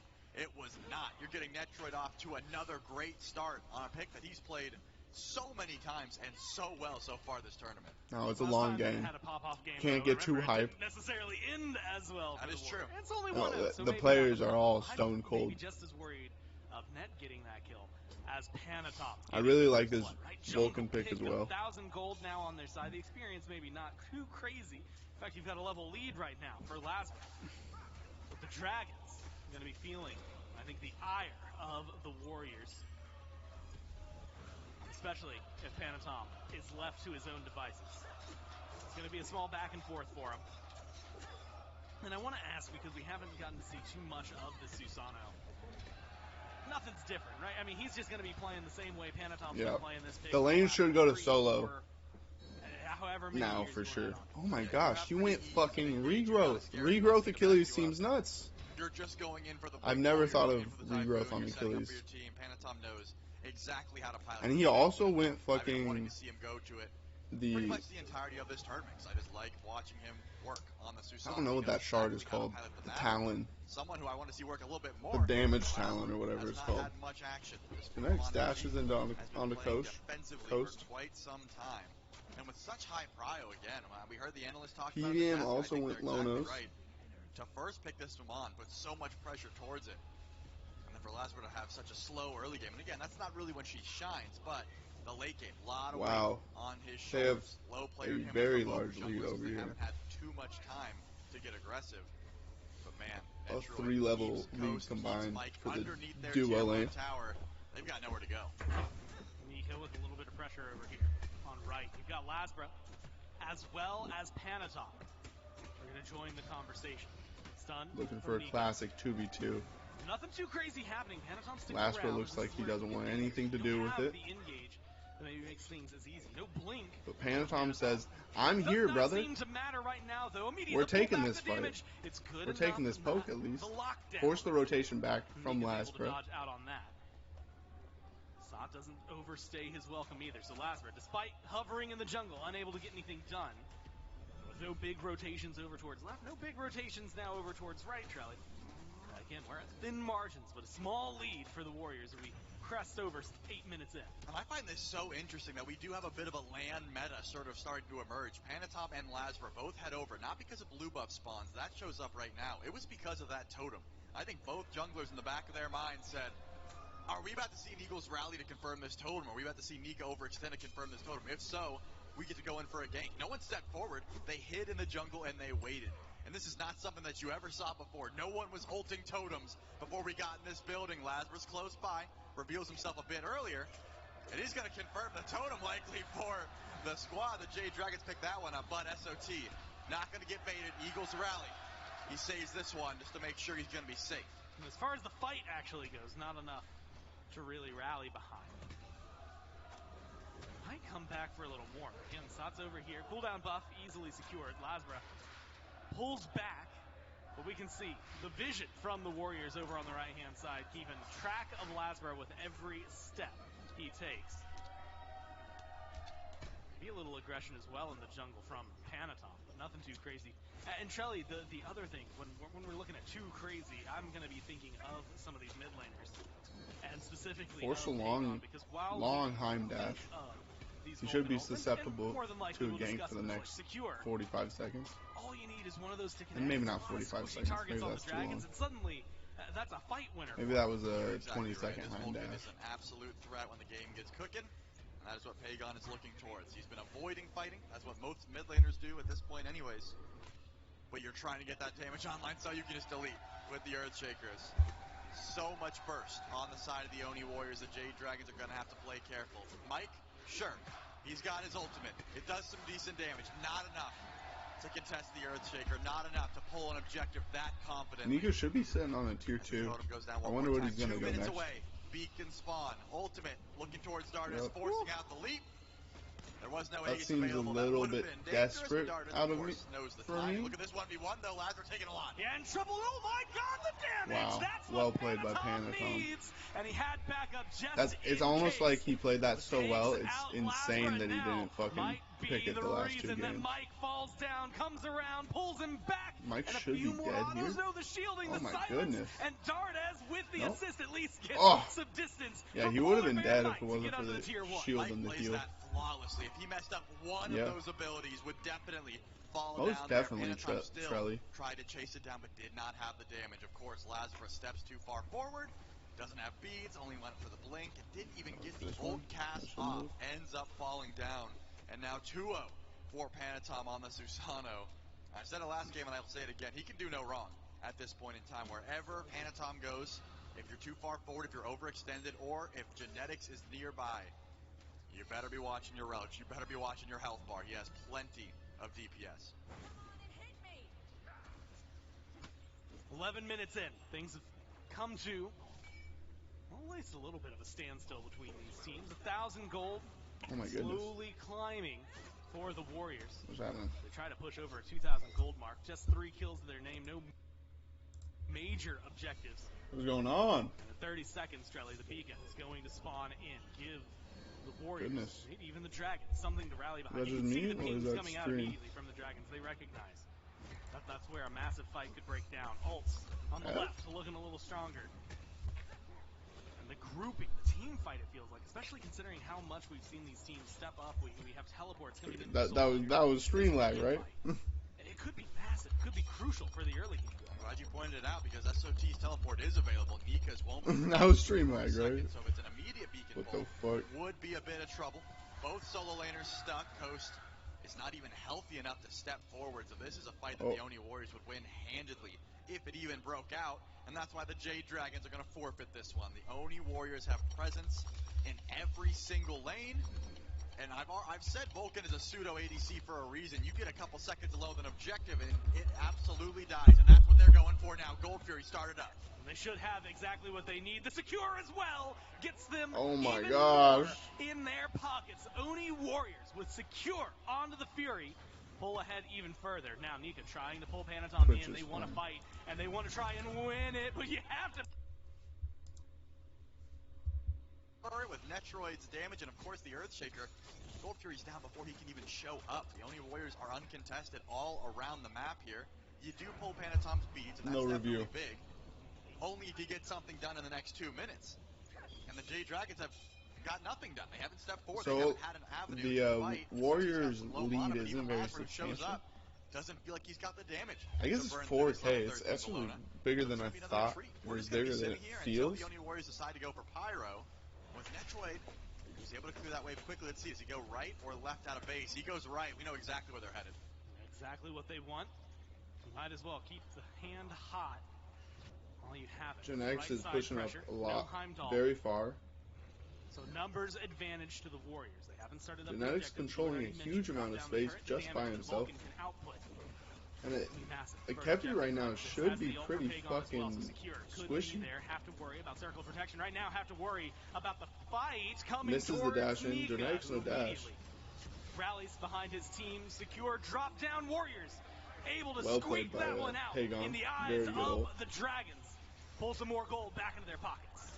Orange Coast didn't make the rotation. He stuck around over and left. Knew it was not worth his time, and the team could do it without him. There was at least not a pick, right? That's the benefit. Oni Warriors dropped a lot just to confirm that gold. But there were some low health bars. You can see the Jade Dragons do have some decent poke damage. I thought Genetics might have been able to fall at least a little bit close to that threshold. He's got the Cloak of the Ascetic, and that could be a big deal, Gore. Remember, Meditation could tick you right out of HP threshold. It baits out the Fatal Strike from Nika, and then he goes in thinking he's about to get a reset on the ult, and the execute doesn't come through. That could be a big deal. Runic Bomb picked up for Genetics, and as long as he's holding on to Chalice of the Oracle, won't be able to drop any sentries for the time being. But talk about a steady climb, 4,000 gold. The Warriors, 15 minutes in, have dominated this early portion of the game. As we're hitting level 16s for a few, but trailing behind for a lot of the Dragons, Trelly. The next few minutes, I think, have a lot of impact. Not a lot of objectives to go for. Where the farm comes from, where you step up to, is going to make the big difference. What do you want to see from the Dragons over the next few minutes to try and right this boat? Unfortunately for the Dragons, I'm not seeing too many ways back into the game at the moment. They still need itemization. They still need tankier tanks and more damage front lines. You've got one aspect that's going well for you, and it's that Dardes has been able to stay XP-wise even with Pagon, but look at the net worth chart. Still about 700 gold down. Not going to be the best idea to look for fights. You can show up and attempt to steal. That's your best option, but do not overcommit. Do not overstep. One pick around one of these objectives could be that drop in the bucket that just tips it over, and the Oni Warriors have been playing with so much fire, so much aggression. Finally, we see a little bit of action. Blink in, Dardes jumps right at the ult. The lead Vegas, it buys some time, but there's the knockup. Do you have the damage? Pagon fucking comes in. You're back. Perfectly done by Pagon. And immediately the shot opens up the mid lane. And look, a bunch of goose eggs. I mean, 2 columns worth for the Dragons. And something you got to turn the setup for Pagon here is super sweet. Predicts the dash perfectly. Makes sure that with the pulling from Panatom and the ult knockup, as well as Solar Troll's ult. Mirrodin is in your third item. That backfire is not killing. The extra damage after the ult. Pagon is really set up to shine in this game. The damage to confirm the kill, and this Vulcan, it might be the scariest guy on the map. Level 18, Oni Fury starting it up, and I don't think Mike can even walk forward. He gets grabbed by Genetics here. He's going to get melted. Yeah, power farming. Pagon might not have the ult right now. Does not need it. The damage through the roof for the Warriors. The gold starting to break through as well. 4-0 lead, 17 and minutes. Solo has a two-level lead, one-level lead. And it doesn't seem like they're slowing down. You can see Genetics' movement, the way they're walking around. Pyromancer's coming back up, and I expect the Warriors to be there right around the time it respawns. Yep, pay attention to Netroid. He will tell you the tale. If you're watching this Hachiman, the second he channels that back, right lane is where he's headed. Pyromancer, Fire Giant, all on the cards for the Oni Warriors. That's afforded to them by Demon Blade. That's some crit online, as well as that Vulcan turret. I really like Netroid's build. The crowd trying to change the tides, trying to get in the ears of the Jade Dragons, let them know that this I think not going crit into Achilles, like just into their chomp, like they have a lot of fucking burst damage. So far, so you want to kill them really fast. Has been a very commanding game in order to do so. Maybe looking for the pick again, watching for the back on the Hachi. Already taking the tier 1 tower over there as well, which is where we've seen some of these lane swaps. So make sure you pay attention to Netroid, what lane he's in and where he goes back to after the objective. Like you're dead, bro. Oracles gonna get split, I believe, actually over to the Warriors. Right now, mid grouping. We've got a small presence from the Dragons as they start to step towards right. And we've seen this, Trelly, and then we've talked about it, but now we're getting into the actual objective portion of it. Right. Circle of Protection is really nice. It's really helpful in a lot of team fights, but as you had mentioned earlier, when you're building tanks, it's all right. It's like nothing compared to what Pagon's going to be able to do in terms of secure. Yeah, that is not going to be a contester. It could be a Pagon's early, which remember, Earthshaker takes a while to charge. Yeah. You can see that big circle on the ground. If you're going close and you barrel stuff it, it doesn't actually do that much damage. Panatom forced to bees, but Genetics is nearby. And now chase down from Lasper, but then the turnaround, oh my god, you gotta be careful, and then the shot, oh my god, everything you need, and it's a DOT from Genetics. Takes that one down. Pyromancer started by the Warriors. Nika's here. Are you going to try to make a hero play? Can you afford to try and make the hero play? It's a chase down. Zone maybe out Solo by the didn't want to overextend. Pyromancer their way 5-0 and 7,000 gold. My goodness, SOT honestly, I think SOT might have tried to predict the dash. HP has not changed. This Bologna is ridiculously tanky. The Oni Hunter's like car, if the Spirit Nika Robe, dashed he's in, not going the Executioner right? anymore. Maybe he'll get a Kin later on, but I think he recognized the tankier I am, the more of a meat shield I can be for the squad. And I think with that pick, the Oni Warriors could have looked towards the Fire Giant, but because Pagon's ult was down, They thought better of it for the time being. 5-0, 20 minutes in. This is exactly the type of pace that the Warriors like. They don't want the game going to 30. They don't want to have to deal with enhanced Fire Giants. They want to get the lead early. What is going on, bro? So much control. Level 20 already for Pagon, sub 20 minutes in. How many is watching? Power farming 40, on the Vulcan. Itemized, just power farming. 44,000. A lot that the Dragons have to respond with. So now, 6,000 there. haven't come Oh, their yeah, way. bro. And we have seen this team take a game like this. That's almost not as XQC egregious, but numbers. a game like this and drag it out as long as they can. Right. And so defensively, for a game like that, like, can they wait another 8 minutes, punch back, 20 minutes, punch back, or are they going to be forced if the Warriors continue Dude, we're about to be like this? It becomes so much more difficult because of the Oni Warriors composition, Gore. Where's it Pagon in just their gives now? so much to the team as far as burst, as far as defense. Terrorism. Metroid having this lead is also a big issue, and that all could be overlooked if Genetics didn't have the share of blessings. This Even FG. if the J Dragons grouped up and found the pick of a lifetime, And it the would Oni be Warriors taken for all away these from them. objectives. Again, If they have the Genetics is Vulcan. on They point, have and the on this security. stage, Gore, he usually is. But they Spam have his back in. They've got good wave clear. Garz isn't too far behind. He's got his Dang. itemization. That's so Yeah, I know. once he Isn't gets that finished crazy, up, man? he should be able to shred through some of these tankier targets. Coast, I think he's going to need a minute to cook. He's going to need to sit in that duo lane, set up the Bifrost under the tier 2, and get out of trouble anytime someone looks by. In fact, if I'm the J Dragons, I'm calling right now, hey, we're going to soft defense the Fire Giant, Coast never rotate, stick in duo lane, and we will play for a later Sketchy portion out. of the Like, game. We that's will such play a for the fucking second Fire annoying Giant. way And to that's what's happening advertise. currently. Coast by himself on the left side of the map. The Oni Warriors going in for the Primal Fury. That's going to go down uncontested. And they've got complete control on the left side of that. They've got complete control anywhere they step. And it's going to be, like you And it said, really a takes the Primal fucking fun Fury away from it, because over now, to like, the Oni Warriors. they can't really fucking show the fucking... That's going to have a little bit of time to respawn. The, Got a Pyromancer coming up. Just a little over a minute. Pressure boards. in all the lanes. Because, like, Mounted to 3 if you're just tier going to 1 use it as towers a knocked fucking down on the self-promotion, Dragon side of the map. that's lame. Nobody wants to see that shit. To move around, teleport. Used by Sot to show up around the Fire Giant pit. And you've got Hachi starting to walk over here. Yep, that's heading right. Chelly. I mean, it's probably nothing against Dashboard haven't either. really- It's I mean, probably they've been just pulling objectives some without fucking too much of a fan concern. of Can they his start this FG? They who did it. 100% can start this FG, and I want them to. But SOT I already don't think tanking it it up. really This looks could good be a for bait, him. could not be. Doesn't matter. Vapor's Coast is nowhere in sight. This is a smart play from the J Dragons. Do not contest. Do not step forward. You cannot fight I in mean, this jungle. if you look at it, let Vapor's Coast get out in. of, Let him get his starter item online. But do not step 44,000 forward. There is just people, too much how many there. are That was the on correct call. Dashboard's They channel? understand they want to live to fight another day. This gold Right. lead currently insurmountable. There's no need to risk a pick. Or no need to 40,000 risk a people, fight. how The many Oni are on Warriors can take what they Dashboard's want. channel? 100. So it's 22 a minutes. 1% success, 11,000 1% success gold rate? for the Warriors. Just 500 Whatever. shy. I'm pretty of sure it's jumping over that 1%. level 20 hit first, and every single roll. 2 runic bombs. They've got 2 runic bombs, as you say. Pressure over Drop. on right. That bird They gets over deleted runic bomb. instantly, and the It was Dragons dead have before no the chance to first, respond. They second finally one step drops. up with the damage. PBM Oh, gets man, bursted. it's going the other PBM's way. dead. Mike can't play carefully. Phantom went Taken down full by the damage too. Afra. Taken down just after the Perfect. Warriors are looking to push in. Oh! Both Aegises. Perfect. It's less of a hype play, but it's both Aegises. They can't do anything. They don't have Aegis. They can't block. Let's go, baby! Let's go! Let's go! Let's go! Oh, oh. Now what the fuck? Like this game right here, boys.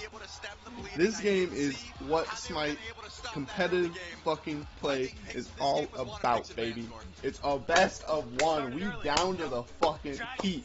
Look at Mike. He fucking sweating. The heat is on, boys. In objectives and in every step, and you have to remember.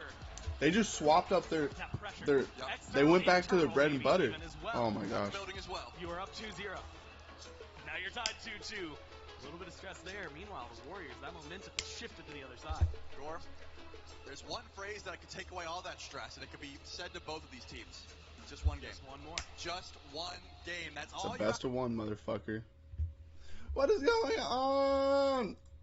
to tell yourself you have to win one Smite game. You've done it 1,000 times in your career, and that's we true hate for people jamming. on both teams. They just have to win one more game, and you are world champions. One game. A lot of weight on one game, but whoever takes it gets to lift the hammer that is sitting on that stage. We're going to find out who it will be right after this break.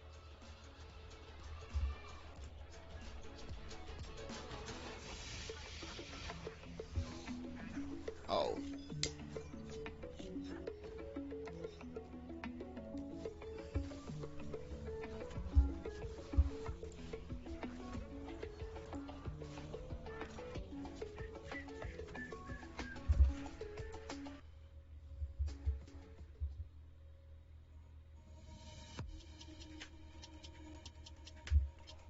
Let's go. Never had doubt.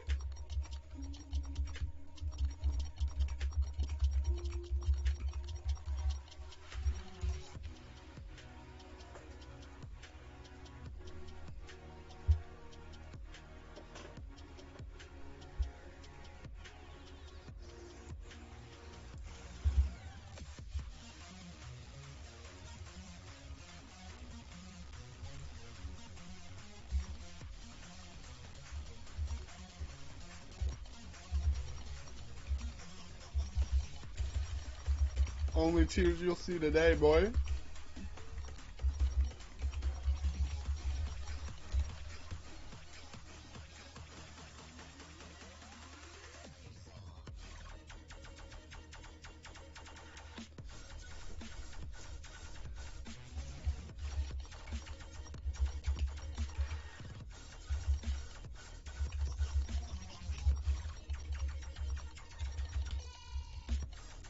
It's a 6v5.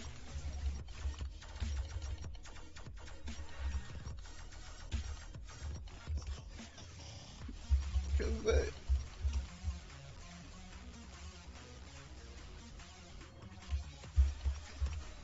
Momentum.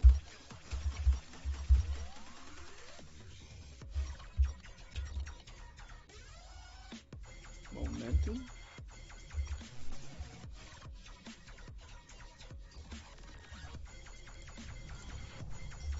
Momentum. Momentum. Momentum. Tom.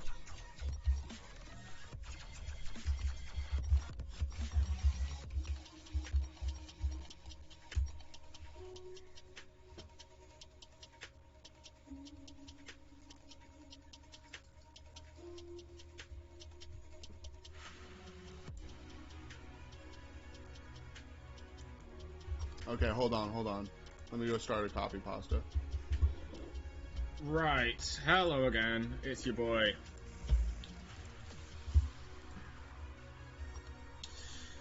How's everyone feeling? Everyone stressed? Mute stream? Yeah, will do. Bam. Don't worry, gamer. I apologise for leaving that with you.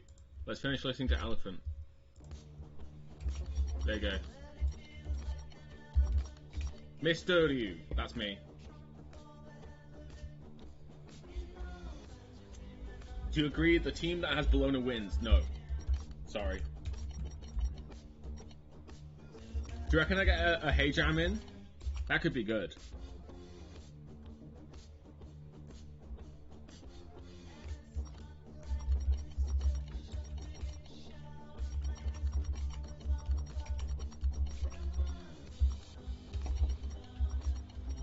I do think that we do need to not let the Capri through.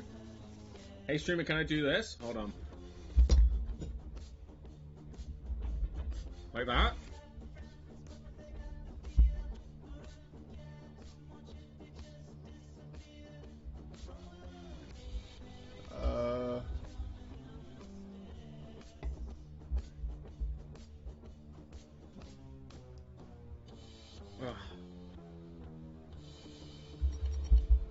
Getting sweaty. It's getting sweaty.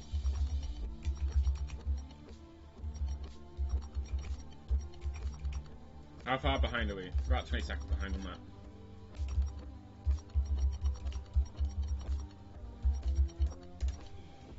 Aggressive.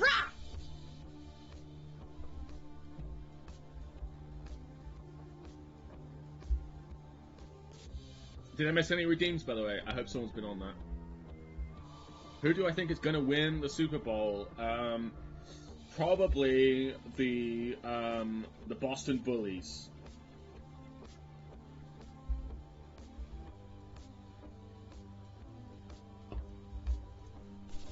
Okay, that's pretty good. Surely an American team wins the Super Bowl. That's pretty good. That's pretty good. That's true. You also think the Boston Bullies win? Is this something you need to watch? Do we reckon? Hold on. Hold on. Is this important? Do we think? Why is this always broken thing? Look, I can't press this shit. With mythic powers as their guide. Hold on. There you go. I can press it now. Let's lower that.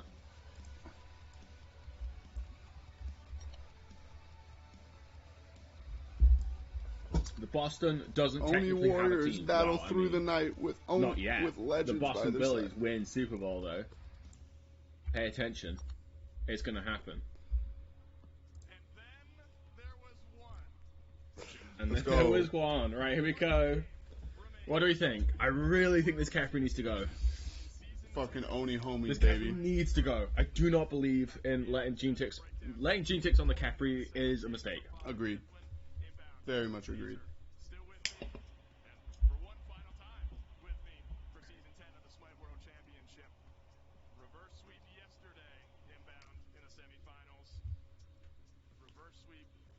Doing customs after? If it's a quick game, I will. We'll do a custom.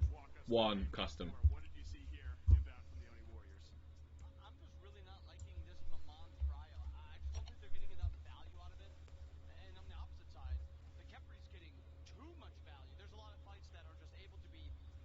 Oh, sorry, the stream was turned down because they were doing live music. Safety of this Kepri, and while the ESET was there to kind of counter the Kepri, I'll be back here. I'm gonna go give see up if the I can Kepri, start a you have to have a copy little bit pasta. something else in the tank other than this ESET. Yeah, and I think we can see the problems here. We've got a highlight in solo. There's a stereo kill in solo and duo, and then we see the jungler die, and then we see the mid laner die. Only Warriors were dominating this game across the board. Lasbra cannot control the map like Panatom can. He's crushing it on the Susano. Pegon dominating the mid lane. Technically not a copy pasta if I'm the first. Totem's now getting pressure in this solo lane, and I feel like the Jade Dragons just got it pretty much all wrong in the draft for this one. And I couldn't tell you what happened between game 3 and 4. Okay, we back. Between game 3 and 4. A team of Dardases, I think that wins. I think that clears. Completely leveled up. Which player, Team of right? Dardases. Which team of clears? Dominating Vapor's Coast. All 10 of these players get team of. Which team clears? And I've got to be honest with you. Or has got to be banned. It might be It is Pegon. all too comfortable in Netroid's hands. The safety, the lane dominance. Yark isn't in this game. Which one of these players is Yark? 2,613 damage from Lowest in the Lasbra game. on the man. Lowest That in the game. is a top 2 jungler pickup that's doing less than 3k damage in a game, less than a Kepri. The sheer I don't know if that matters though, amount of Hazer, draft surely. capital They were spent fucking on that 10k pick down. Who gives a shit? makes that near No inexcusable. one's doing and any I think damage in that's that something game. The Dragons are going to have to address going into picks and bans for game number 5. I didn't want to get too dramatic going into game number 4. Do you think that Something matters? made me feel, I was like, Okay. do the Dragons I'm wrong have there. to win this one? Is it I don't now know. too far in their heads? What could possibly happen? The fans still at their back, but the Oni Warriors starting to build up some momentum. I think if you have zero pressure on all 3 lanes and the jungler has no play of choice, I think. And I don't know what you sorry, I fucking have to do. it. Jungles need more from the Jade Dragons. The priority we've seen for Panatom on the other side has just worked out for him. They're last picking his god. They're making sure he's comfortable. He's getting something that can counter out the other side. He even found success in the Gilgamesh. Season 1 goes in, goes back to a standard assassin, and dominates there. I do not want to see them Amon Rajit from the Jade Dragons. I will look at literally anything else. That's a good Break the one. broom. Go Dragons. Cross out Lamont, throw a dart Dolson, at the how board. much for the shirt? Cross out Pele as well. I don't want to see Yeah, okay, no Pele, that's fine. No Pele. Okay. Sorry, I was looking at signs again while you guys. Hey there, Bisham. I've had to do literally nothing all week long. You guys have been absolutely killing it up here on the desk. Hope this It's been goes my super pleasure. late. Pony Warriors, though, inbound. I don't. Now really riding with this momentum. I don't. Has been riding with momentum in every I want to set go. for a while, except for this one. More of the same is your prescription for Game 5? Yeah, I mean, if you're the Warriors, why not go back to what worked?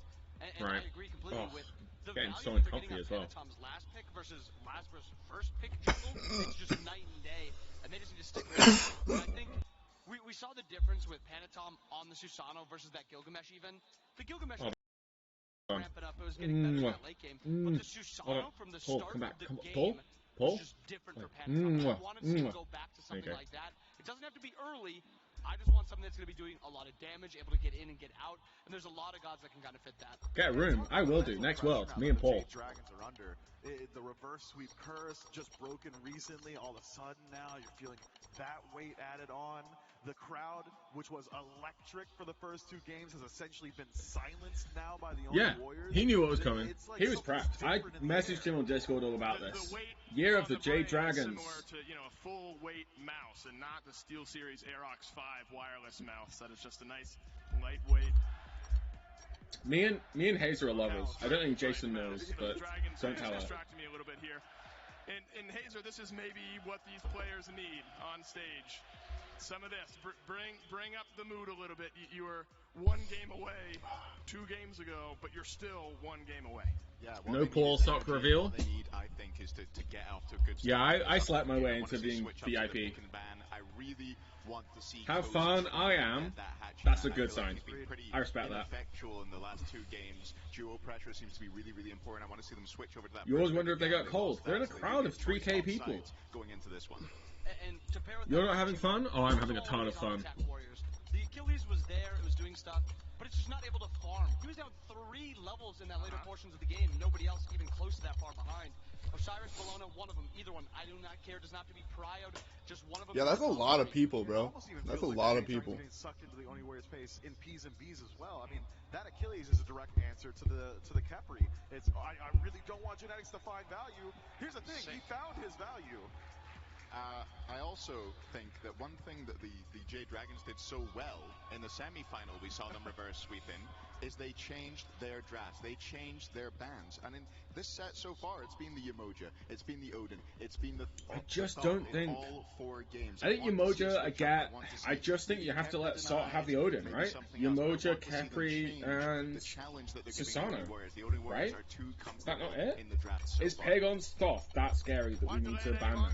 Do we care about the Thoth? Number 5 between the Jade Dragons and the Oni Warriors. For one last What do we reckon? time, P's and B's. Cam, I'm on it. I'm so fucking ready. P's and B's, and it's the Jade Dragons inbound in first pick. This is a good start. Now we got to ban away somewhat similar guys. Final game. And I want to see Oni Warriors, what do they want? I think you have to take away either Yemoja or Yemoja, fair enough. Odin. Please do not do the same 3 bans again, Dragons.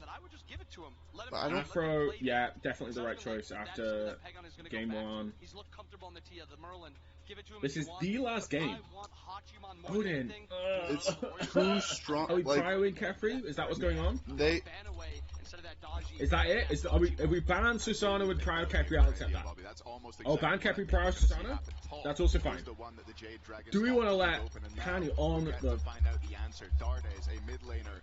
Do we let Pani on the Susano again? Are we sure about that? The Hachiman Prio, okay.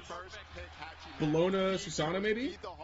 Pair this with something aggressive in support and take control of the dual lane. And it's the viability of either playing aggressively in the dual lane, or you can trust again that it's a very, very safe pick that scales well in towards objectives. If the Jade Dragons want to play, have nice eyebrows, so thank you very much. So true. Tachi lost this set? I have no idea. And now with the Warrior side of things, just get Solo as comfort warrior, whichever one we want. Bologna, Osiris, one of them is fine. Lock in that Bologna. And with this next pick, I don't want to see them on. Do not worry about the Thoth has come through, that's true. I do think there's a lot of value in the Tiamat, but I still think... I guess they don't have to Prowess Susano if they don't think Lassie can play it. Just makes him so valuable. Take a deep breath. Hatchie's 2-2 right now. I like Thoth. Thoth is such... Osiris, I think. Do you want to let... Can Lassie play Susano? If he can, does he really want to allow that? Pagon MVP? Osiris Susano, surely. I just feel like that's so clean. It gets it out of Tiny's hands. You can I think they ban extra only need picks. to ban the emoji because they're only picking You Odin gotta find into Susano, but Thoth. does he have a comfortable Susano? Does he want to play They didn't Susano? even pick If it he like- doesn't, then When they didn't go we're gonna let him Thoth. have Susano? We're gonna play Merlin into a Susano. Are we sure about that? Are we sure we want to play Merlin into a Susano? Surely the Susano just goes fucking crazy here.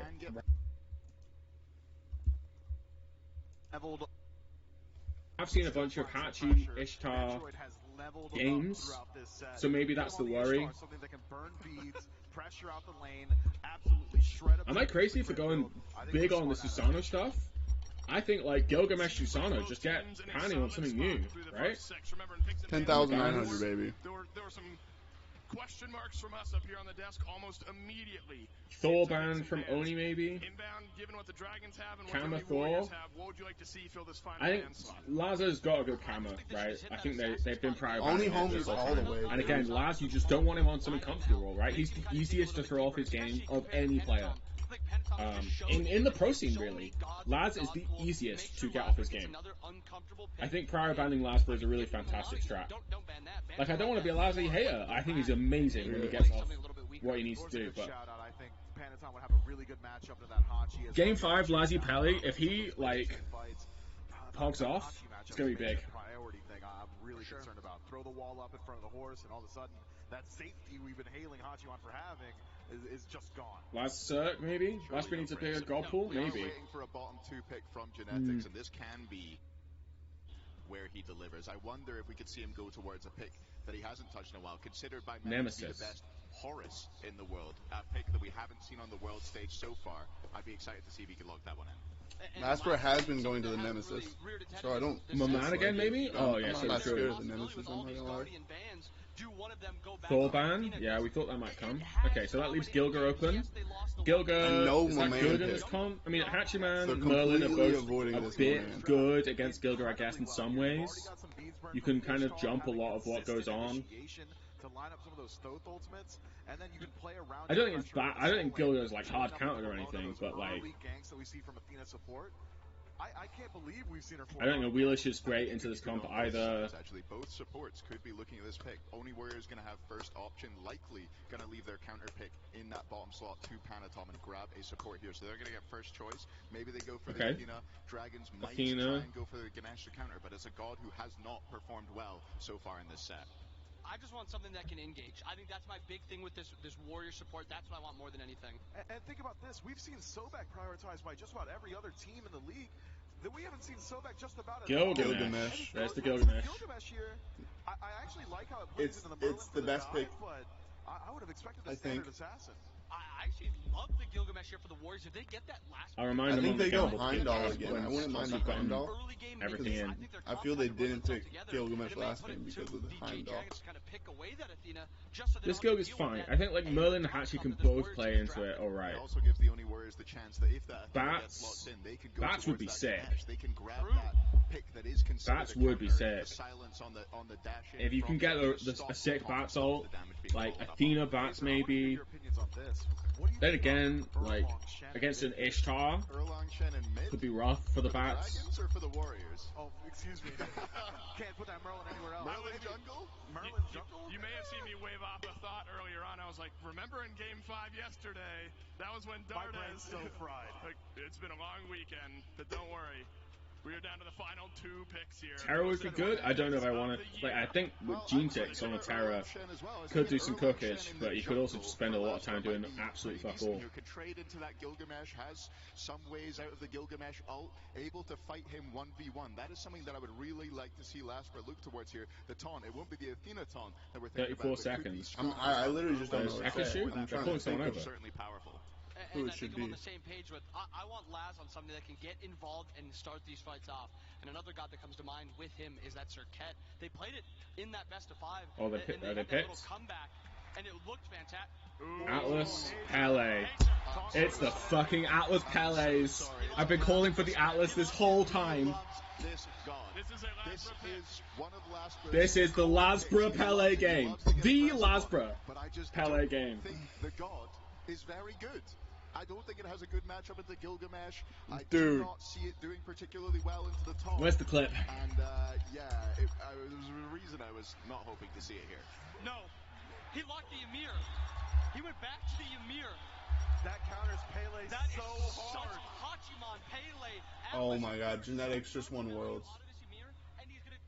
But Lasbra, if he's 2-0 down in a best of 5, I reckon he's picking Pele in that game 3 and then getting 3-0'd. Sorry, Lasser boy.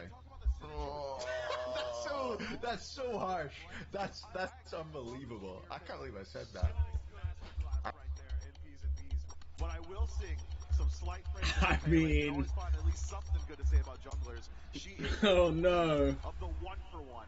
Volcanic lightning in. If I see this Thoth use evade and punish haphazardly even a single time, Lasbra go in, trade your life, kamikaze style. I do Game 5, right? Style, though. We've seen Scripted. Get your praise in, get your votes in. So many of them, and it makes these This is going to be a pretty big barn burner of a set, I reckon, everyone. It's really, really difficult to take down the mage, and that is your job.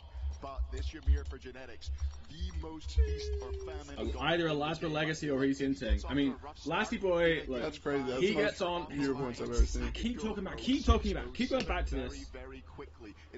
If he gets in on his fucking shit, he is so good. I'm so big. Everyone all in. This is the final SWC. This is the final one. Everyone, all in. All your points. I want to see all ins. Merlin is able to put a lot of damage onto him. He can flicker the wall. And when Dardas is playing as hot as he is, it's a little scary to kind of have this free matchup into that Ymir. It's also pretty good into this Gilgamesh, so it's a give or take. There ain't nothing left. Ymir, but as Hazer said, it's very, very risky. You're fucking Dutch. You can't gamble. Stop being Dutch. Jesus. Come on now. You can't use the rest that caps you. That's it. That's all you can do. Everyone Gamba. I want to see the Gambas. We're 50-50 on the Gamba. 1.3 million points on the line. Side of the map, level 3, level 4, and looking for those early kills, hanging around and just not going away. And I think that this is crazy. You want to put the Ymir behind. You want to let Genetics flounder in this game and not be able to get that wall leveled up, not deny those ways out, and make sure you can put him off to a bad start. Let's soak it in here, fellas. Why don't we? One more time, Hazer, give me Dragons, give me Warriors. Warriors. So hard. Inbound. The curse hasn't been broken. Give me the Warriors. Mifflin. Oh, it's not easy, Dave.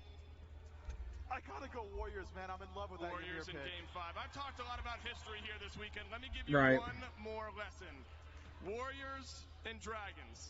Two entities that have been spun together in mythology, in battle, since the beginning of time, and two SPL teams that have fought since the beginning of this year. Remember the finals of the kickoff tournament? These two teams met. Even in this set, Warriors unbeaten in this tournament, made to bleed. And Jade Dragons, history, thoughts of reverse sweeps of past brought to the forefront of their mind. It all culminates in one final moment for these two teams. The Jade Dragons with 2. The Oni Warriors with 2.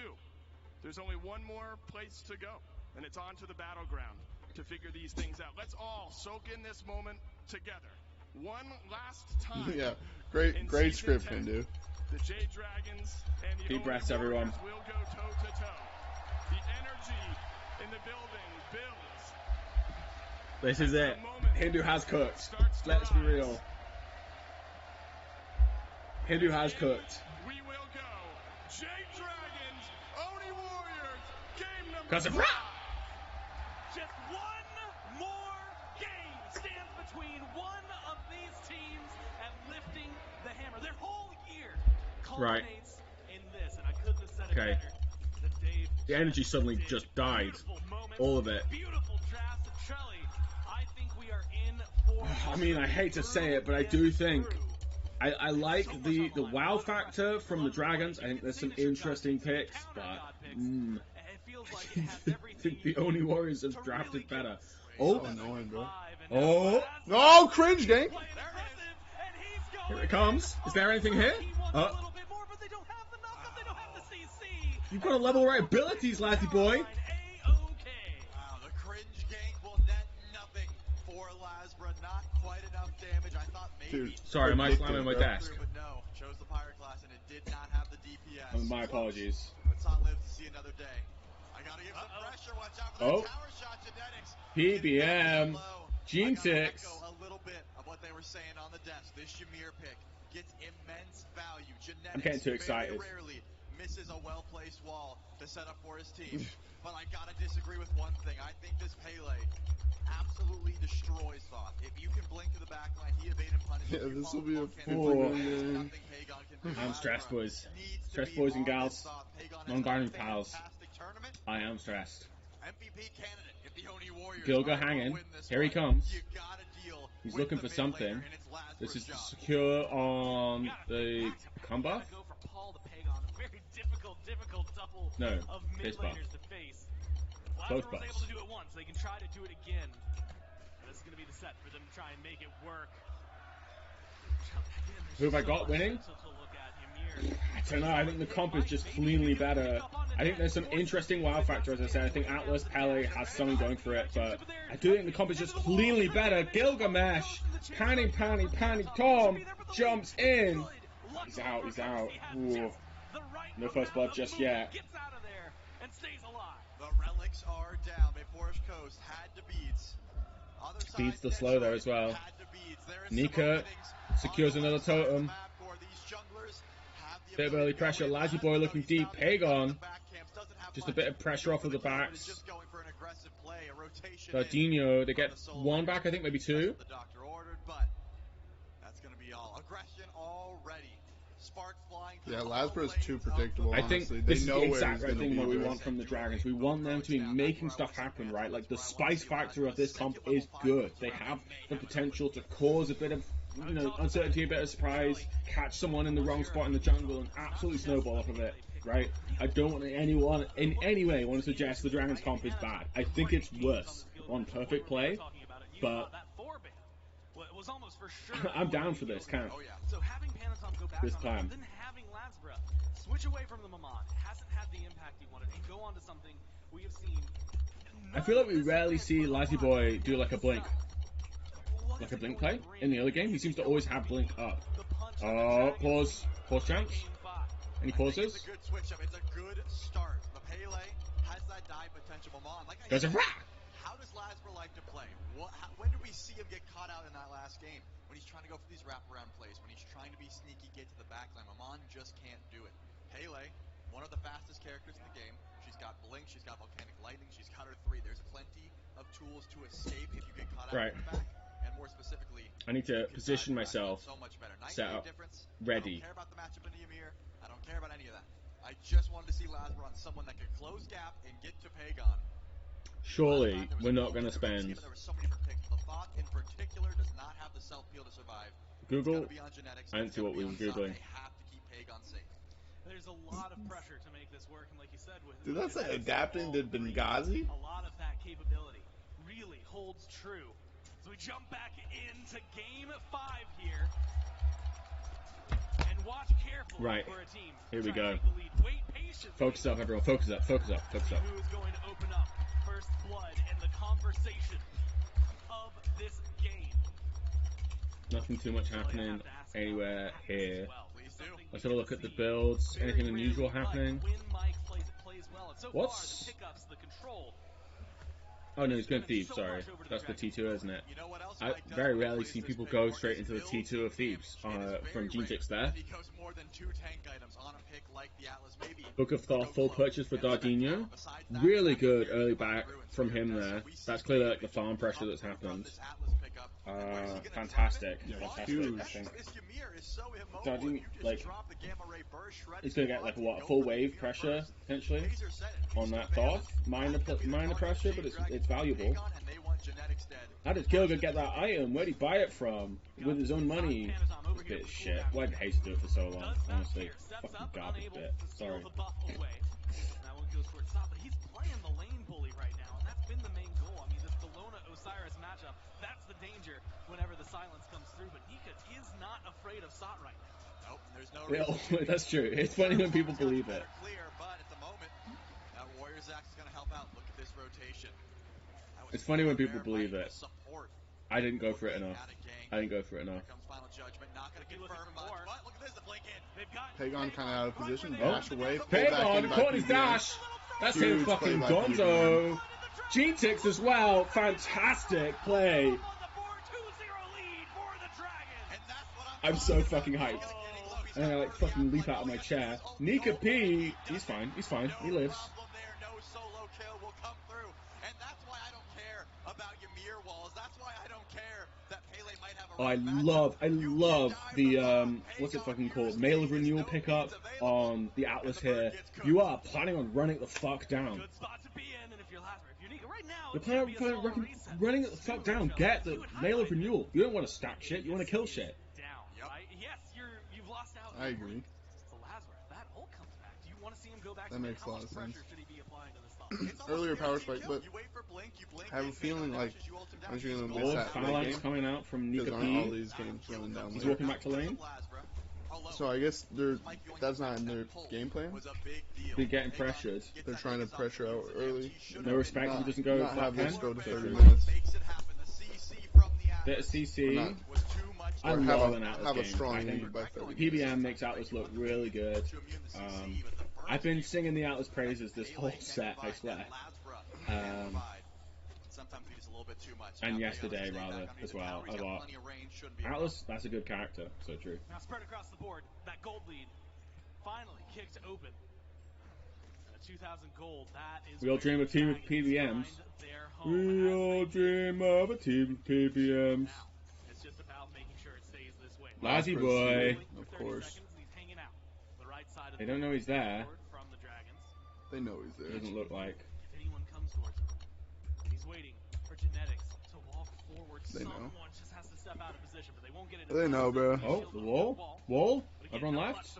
Return gank happening. Nika P backing up. No, just securing this. Okay. Won't have the opportunity to go and dive this tower for Nika. Moon to the soup. Oh, Nika. He's waiting for it. You okay? He's been drawn. He's got his ult, surely. The tower line. Good timing on the ult. Yeah. Completely immune. Doesn't find the kick. Nika's got the upgraded teleport. Shouldn't be a problem. Lower the afterlife to immune the kick. If G-Tix wants the cookie levels wall first, that's the tech. Surely. Not a big deal at the moment. Just stay sustained. He'll be just fine in lane. However, Pantom now knows that he used absolutely nothing but a drop kick. You reckon Coast gets a solo on Netro? Surely Netro is the least soloable player in SPL. Already used that teleport, and I want to see it. At the moment, Pantom's on the left side of the map, but there's an ability to. That might actually be objectively true, actually, now I think about it. Isn't that, like, literally statistically true? Maybe it's the blue buff, maybe it's the kill, but they're looking at Sot. Maybe it's both, honestly. They're not going to find Sot, so they pull back instead. Left side of the map, blue buff's going to be coming in, but it looks like a small retreat. Mike resetting, and Lazarus going to. Where's my stats, Kings? Diving tower. Nika. He's going to try to wall off the ult. No way. Why are they not going for that? Surely that's free. Diving tower's still risky, especially against a Hachiman core. Especially 8 minutes in. I mean, Hachiman still has ult. That's wild. They didn't go for that. Right now they don't have that. Instead, what they do have, Dart, Mike in the jungle. They're not going to be. He's like pressing up really far for that. The fact that the now entire team is there. Now he's in a weird spot, bro. What? That's wild. Yo, what is going on? They're really deep there. To help him out, the Ward's going to catch out just a few. Mike looking for a pickup. Good freeze. Jump away. Yeah, I guess they don't go go back for in it. on G-Tix. Fine. Doesn't have anything to work with over on left. Good time. Even though every time we've gone over, The Dragons found their 2 kills, and while they've been hunting Trelly, post on Hatchie feels so much better. I think Hatchie's just a clean kit. Easy to do damage. Very safe guard. This is definitely true though. Going into the Rune Forged Hammer, it appears. One's a little bit more tank stats, but also more Nika damage. P. Right. What's the play? Where we at? Stack's good. Stack's good. I think Jing was one of his better games. Magi's for Atlas two, incoming. We don't know what second item is yet for the support on G-Tix. I always look at the supports because really who cares what everyone else is building, you know? Never relevant. Has not brought any sort of action. Why does Atlas pull not go on CD? Surely that would be so shit if it did. I still think Pantom could have went in for a gank opportunity. Prophetic, you reckon? Lazarus not had Maybe. the same level of success. I guess like he hasn't gotten. He's not double stacking. It is weird to go prophetic after going nail of renewal first. Chase down. It's a little dangerous. Has the beads, or the blink, I should say, available. The beads for the mid laners back up online, and now just picked up for Pagon. Aegis. We had been looking at that since it was on cooldown, but since then, no pressure. Over in mid from Lazarus. Fantastic. Well done, Nika P. Ooh, if he hit that, that would actually, I think, be a kill. Laz has blink, right? Yeah. That would have been... unironically, I think that's a kill. If Nika hits that. Might be in a spot where both of them wanted to. They could try to get aggressive, but instead starts playing back. So it's a retreat and reset from the Dragons. Yeah, there's a health threshold you got to see before Lazarus feels confident pulling the trigger on that ult, on that gank, and it's not what solo or troll was in currently. Dawnbringer? You reckon? I don't know. I don't know the build particularly. To be honestly with you.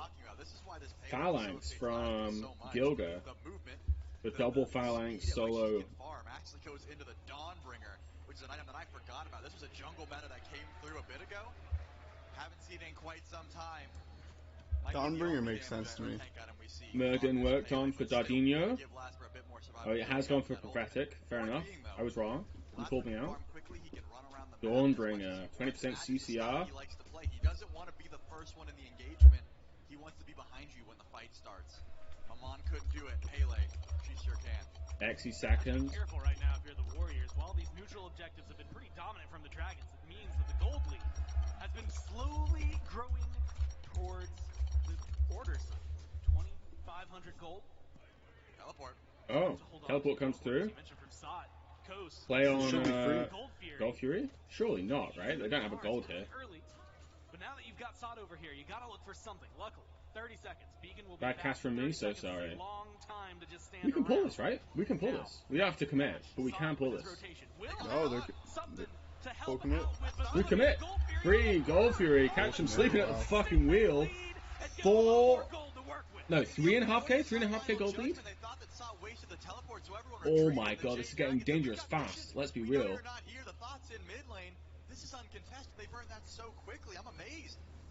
Genedix already has leveled up his relic, Cloak of the Aesthetic. 4k now in the lead here. Oh no, sorry, 3.3. I misread that. I thought it was 3.9. Oh, hold on. Fuck, I forgot my boogie. I was so ready. I just get too into the game. Sorry. Shit. I'm bad. That was crazy. There was just a lapse in judgment. Not quite as dominant as what the Warriors just did in Game 4, but a very dominant performance so far here. 12 and a half minutes in. I was too zoned in. I literally, like, pre-game, cracked my boogie.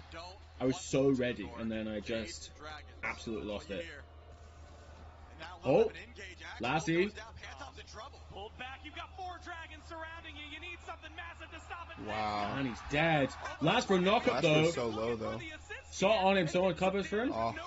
He's fine. He can't get there. Phantom was just caught out in the middle of nowhere. In no man's land.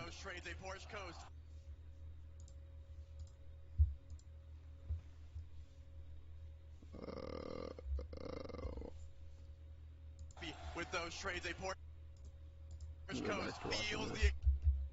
Nope. In response, Beacon goes their way. Every dominant. To Gore.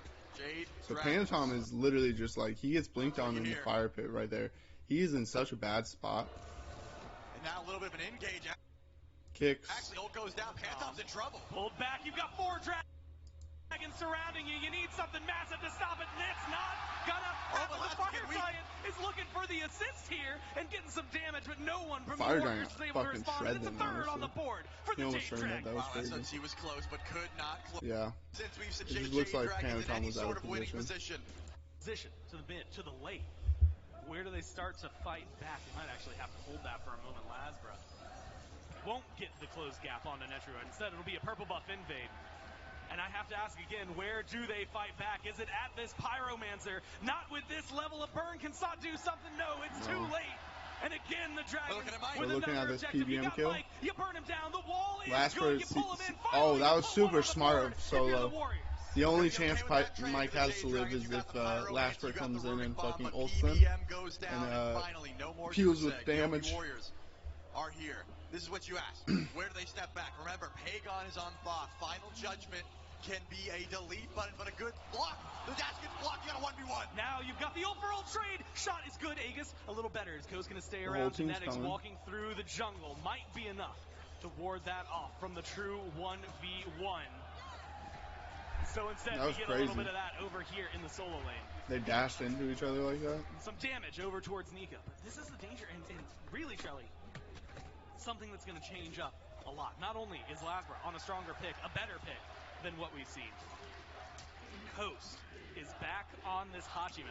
I also think like Lad shield on. I've seen more from Coast this game than I got in the entirety makes of the way Honor. more sense. I'm surprised it took them this long to prioritize the pick, Gore, but look at this. Lasbra's got the cutoff. He's going in for net. What He's got so much damage. Oh, man, and the wall actually Great hurt. pick. Oh, my God, Genetics kills his teammate, and it helps Lasbra out. Now the chase is on. Can Through you catch both relics, up to too. Panatom? You've got the banner. You've got to pull back, but a leap It's is all a little about turning and stronger. Opening feeling space. the, A lot. Oh, my God, Pagon almost killed off by Darnez in mid, and no way can this connect. Just shy, just to the right, but oh that man, shit was way too close, The bro. roof would have blown off this place if that ult connected either way. So much damage. Lasbra That was has so to wrap close. around and cleans up the kill.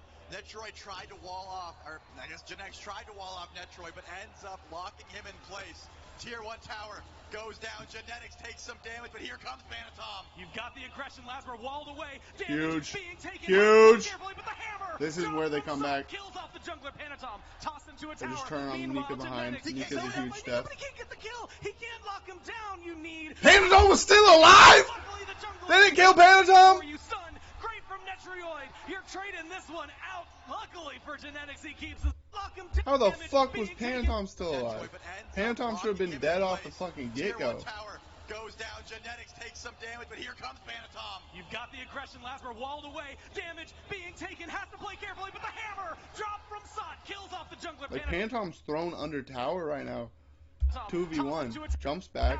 Meanwhile, Genetics zoned out by Nika, but And then he's literally just juking. he can't get the kill. He can't lock him down. You need a little And assistance he to pushes get out of there. Dardes back in and forces B's Aegis so that he can't peel for Nika. You're trading this one out. Panatom's Luckily for so Genetics, he fucking keeps sick. his life, and the Warriors pick up a couple. The Oni Warriors are 5,000 gold down, but still able to find some winning trades. This is a ridiculous amount of back and forth.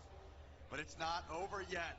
Primal Fury spawned in during that scrap. They forced Now I hope he goes into another level lead over Netrigoid. He foregoes building the dominance, just goes right into Demon Blade, gives himself some crit chance, and he wants the 1v1. He wants to find Netroid any chance he can get. Both relics are down, so this Ishtar is going to be underneath the tier 2 tower. Beacon in 10 seconds. Dardes has been putting on pressure. Dardes! Dude, I think Panatom goes tier 1 Katana and then builds into 1-0-3 right now. 0-1-3. Erendite. And pressured out right now. Primal Fury. You had mentioned Because I think I saw him do this last game as well. Because then he backs and gets a full Erendite. And more gold lining their pockets. They start to pivot over. Beacon available. Yeah, Dragons do have a pretty substantial gold lead right now. Spawns in, and around the same time, the J Dragons can just do a clean sweep unless the Well, that last fight was so Aegon has final judgment. He might be able to go in for a steal in favor of one the objectives, Oni but does homies. not want to get caught out. Blink available for Lasbra. He's missing his beads, and Panatom, he's got no sort of aggression. Both of his relics are down for 30. A breath of fresh air for the time being. There's been a lot of action. Take this time, breathe it all in. The tier 1 towers have been the target. There's a lot of weak ones as PBM makes a rotation. He's just trying to get some cloak stacks. But Dardes is level 19. We're only 17 minutes in, barely 18. He's top farming the game by a wide margin. Pyromancer, you called for it a second ago. The burn should be there. Merlin creates so much for him. And you had Coast over here. Another runic bomb in pocket 2 to the Dragon's name. Charlie, there's a lot of towers on the board to knock down. 18 minutes in. Like you said, a lot of action. Almost 8,000 gold. Still actually covering closer to the 7K mark. But the Dragons in a massive, massive controlling lead. And it's just trying to find that step up into the right direction. They're going to put some pressure on the tier 1 and right. They'll knock it down no problem. Tier 1 and mid is in danger as well. And the Dragons have the crowd surging Okay. behind. The real game's about to start. They're about to start grouping up for Fire Giant fights. Says, I need They're farm. about to Jade be Dragons recognize that Fire Giant should be the call. They're full walking build. right over towards it. There is no way he gets here in time. It's a 4v5 at best. Pagon would The have Warriors to are get so close far to this behind in their builds, though. It is almost Fire Giant looking for a it wraparound. is They're trying to find very Pagon. bad, They're trying to find honestly. Genetics. Goes spotted out. Thanks to Sot. Burn a little bit their way. This tower would be huge They out are of going to start Netroid. trying to I think burn Netroid this stays Fire on the Giant. split push, 19 minutes and then they go into for this the game. Sot steal. Genetics are right there, and they're looking like they're going to 50-50 as soon as they have the burn to get the damage. They do. They get the fire, and now That's the chase is on. Panatom is low, and Lasbra has his target. Sot is burned by a vaporish coast. Now you've got Panatom. Netroid gets a dead split to rights. push. You've got the Warriors running back It's in not mid. all Genetics over. locks himself down. Can't get anything done. Pagon lives. Pagon gets one. But he's going to lose his life for it. He jukes around, he gets one. Netroid has to go back to base. The tier 2 tower is the target here. They don't have minions. The Phoenix was never the option. So far, they've traded towers. Will drop down the Jade Dragons with Fire Giant on And lost 4. Fire Giant, of They've course. got no problem trading And out 4 Lasbra's kills, life. but they don't really get much else off the 4 kills. That was a huge snipe by Pagon, actually. Locks himself down. Can't get anything done. Huge snipe by Pagon. Pagon gets one, but he's going to lose his life for it.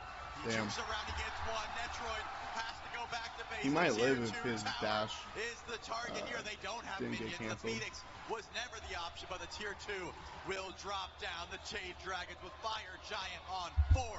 They've got no problem trading out Lasbra's life. We said feast or famine. PBM is playing this Atlas near It's not perfect. working out. Genetics keeps getting caught out. The tether. It's an that he 8K can gold provide lead. was slow. He Goodness can never gracious. outrun it. It's just not going to happen. Forced into an Emperor's armor, trying to keep the Phoenix alive. The Okay, Jade so Netroid got his second pen online, so he isn't that far behind in terms of damage. He still has a lot of That's not damage even counting the Fury output. that's going to be spawning in. Pagon got in just his a few Soul seconds. Eater online, which he did not have last fight. To get it though, and best of 5s, you have to adjust. And You it have looks to like adapt. Panatom went Warriors serrated have some instead adapting of to do. They've got good range. Erendite, which I kind of agree with. Delete button. Final Judgment is available. He's got Soul Reaver, he's got Sap of Myriad. Even tanks will feel the brunt of that damage. Not to mention the range that Pagon has. You can't just walk up into a Phoenix. Oni Fury goes down and And I think the last item, Dawnbringer from Panatom, would be pretty good too. Stay back. It's But got to he be could do a Phoenix bunch of defense or things. nothing. The tier 2 and afterthought. There's no way you step this far forward. Yeah, that's going to get knocked down pretty easily. 9,000 gold for the Dragons.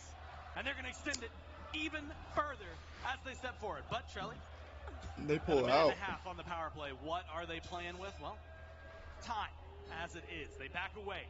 Massive lead. Dardes gets a reset. Again, we're looking at level 20 spikes that are starting to come through in Vision. But it's an early Fire Giant, and even with the minions pushing forward, they want to take their time. Pyromancer's going to be spawning in. Objective still on So the they board got for the two Dragons. They got An two absolute tier 2s control off so that far fire. For 22 minutes. The Warriors are going to have to fight back, and Trelly, they're holding on as best they can. And I think they should have tried for that siege, honestly. I thought Titans is what they were looking for. No, they wanted to push in with this All the enhanced wave. towers. Okay, this is classic tier 2 Smite. tower off the map for them. Gold Get in all tier hand. 2s. Plenty. They're going to head on back to base. Their Fire Giant push is just about over, but they could get the Beacon Gore.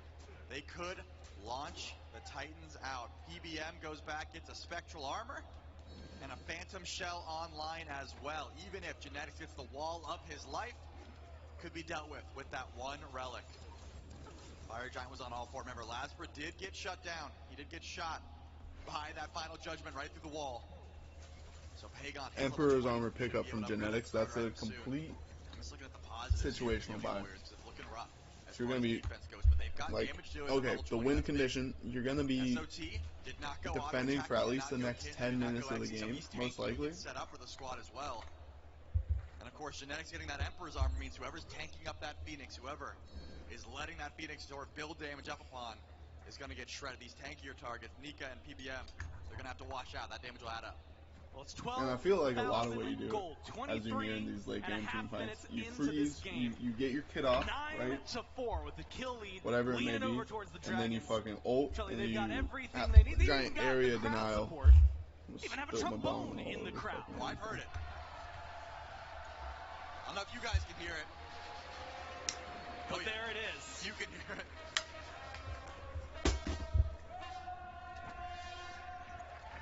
And when you've got support like that, the question is how you got a motherfucking trombone in that bitch. Fire Giant going to be spawning in soon. Third beacon of the game up on the left side of mid. And the Dragons have absolute control of this. Right now, looking at the Warriors' position, they don't seem to see the Fire Giants anywhere nearby the Jade Dragons. Yeah, they're going to be chilling until next Fire Giant. The AP's so bad, but I don't want to go anywhere. Their best Phoenix. They're pulling fire. This Fire Giant completely uncontested. No way a Warrior gets in range of this one. Fire Giant on all 5. Titans marching up right lane, and he's second now, and the Jade Dragons have all the momentum in the world. Okay, doesn't matter.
I'm back. I can actually focus on the game instead of focusing on team. Waiting for these Titans score, but it seems like they just I hope they didn't just end, honestly. They want the Chaos Titan first, and then they'll decide how they want to siege. Runic Bombs just won. PBM's got it. Pay attention to Pagon. Pay attention to Panatom. If the Oni Warriors want a defense, those two have to go massive. 1-0 from Pagon can determine a lot on the right side of the map here. Panatom, left side of the lane, has Lasbra in his sights. If he can find the CC, might be able to open up a conversation. Fire Giant causes some trouble. Chaos Titan. It's not going to have a lot of damage to be dealt as it gets taken down quickly by the Jade Dragons. Contrelli, they're looking to knock on the door of the Phoenix. Playing this one slow, Gore. They've got a Titan. Panatom to go to the back line. Phoenix crack open the base of the Warriors. Nika still playing a little aggressive. Burn is quick enough for the Dragons. Okay. Maybe it's enhanced. They lose 2 Phoenixes. It won't be. But for now, the lead, Trelli, it doesn't look like a continues fight to grow whatsoever. ever more for the Dragons. Fire minions in mid and right. Where do the Warriors set up? How do they stop this? Because they are talking about their world's life. Their championship is on the line. I mean, Panatom needs to find another gank They like kind of got rolled by Lasbra going fucking Pele. Send an ult through, maybe that siege goes different. That's step 1.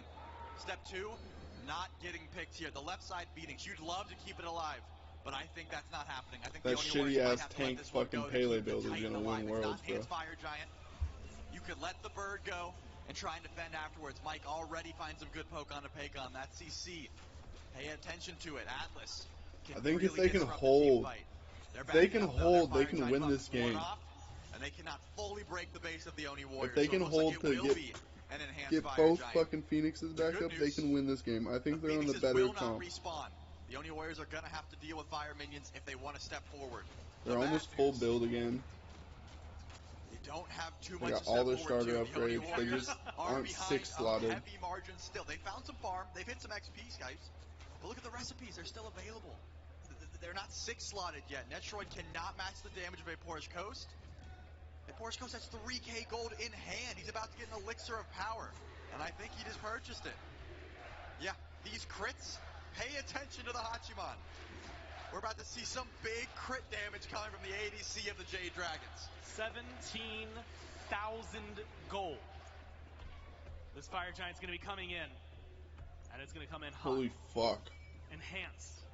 Nika and Dardas is putting out so much base. damage right now. What could be, Trelly, a deciding factor But to in be this fair, game they is are how much the Warriors they are are able to commit with. to this, how much they can I get guess out it's of really it. not an 3 towers, astronomical amount. 3 Phoenixes still stand on the Dragon's side of the board. It's only 3k more. Making sure that's set up, making sure like you don't 2k misstep more right than here for the Warriors Pagon. to make sure you stay alive. And the Jade Dragons playing it flawlessly, sitting back. They have fire minions pushing. There is a wave in the face of the Oni Warriors. Eventually someone has to go back. No reason to get poked out before then.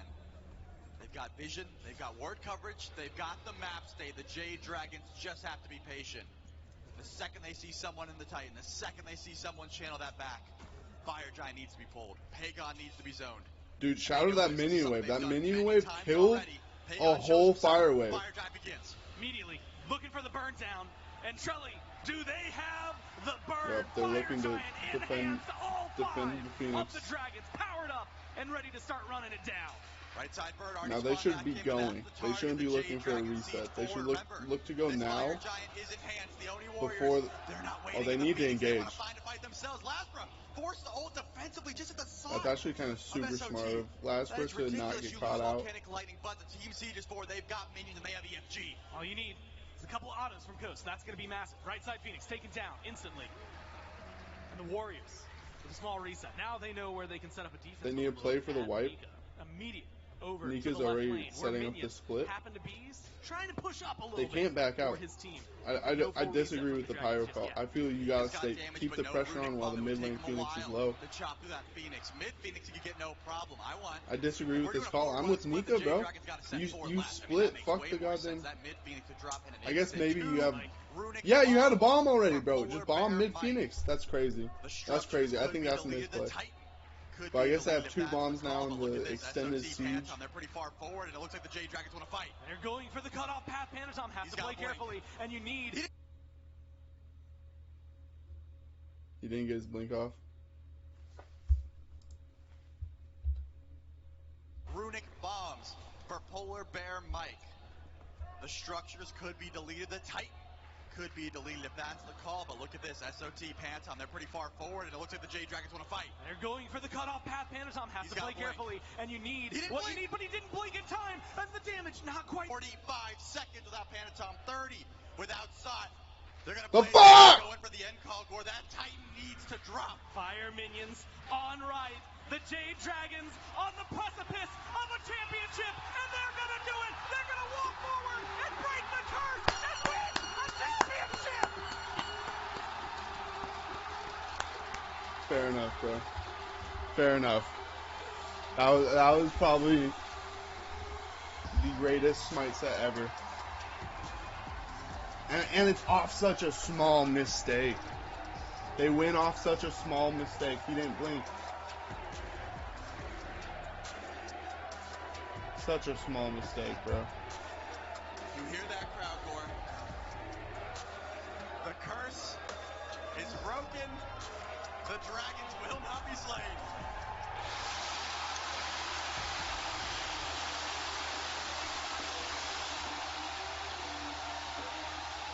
Let's go. Let's go, Nika.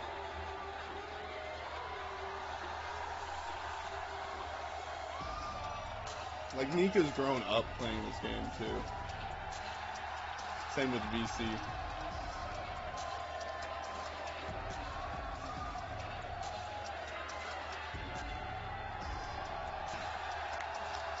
Well.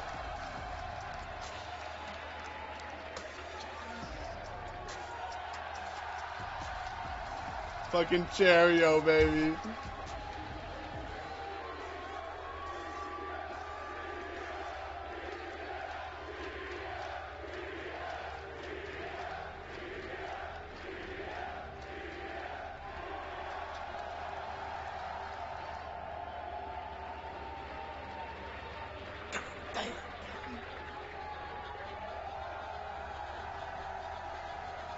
Nico, how does it feel to finally be holding the hammers to be the champion?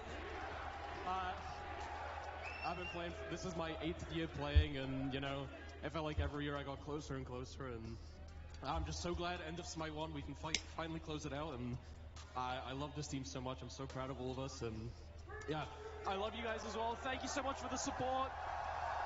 We couldn't have done it without you, and this is just like the best day of my life, honestly. Like, I can't even describe it. I'm just lost for words. It was an incredible run. For a second, it looked that was the best fucking storyline we've ever fucking seen.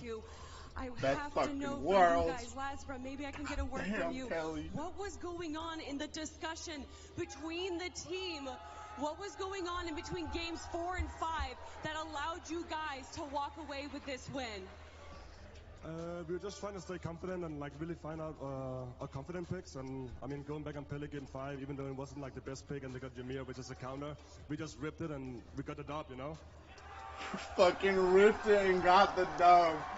Ah, that's the champ, baby. I think you have a lot of fans here right now, and Let's I think go. they'd like to hear some words for you. What does it mean to be up on this stage right now?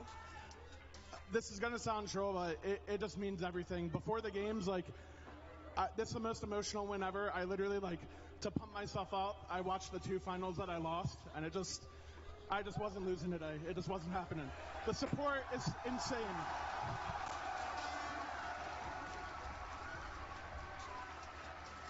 We got the audience here right now, but is there anything that you want to say to them? Anything you want to say to the fans at home? I mean, thank you, everyone.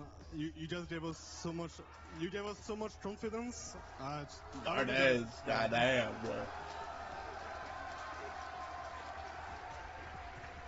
Real quick, final thoughts on everything. Being able to be here for the Season 10 Smite World Championships, to be holding the axe after this incredible run that you've done. It's an absolute honor. I'd like to thank everyone, the Hounds, for giving me the chance to even be SPL. Obviously, Dragons for picking me up, but especially, I want to give a shout out. I want to give a shout out to 2 people. The first one's Kenneth. He just took me to the next level. I'd never been SPL, and the other one's Rapio. I'm my longest teammate ever, like 6 years, and they're best friends. And this one today is for him, so I hope he's happy. Everyone, one last time, please give it up for your winners right here. The J Darda's tired, bro. Darda just wants to go to bed. And let's head back on to the desk.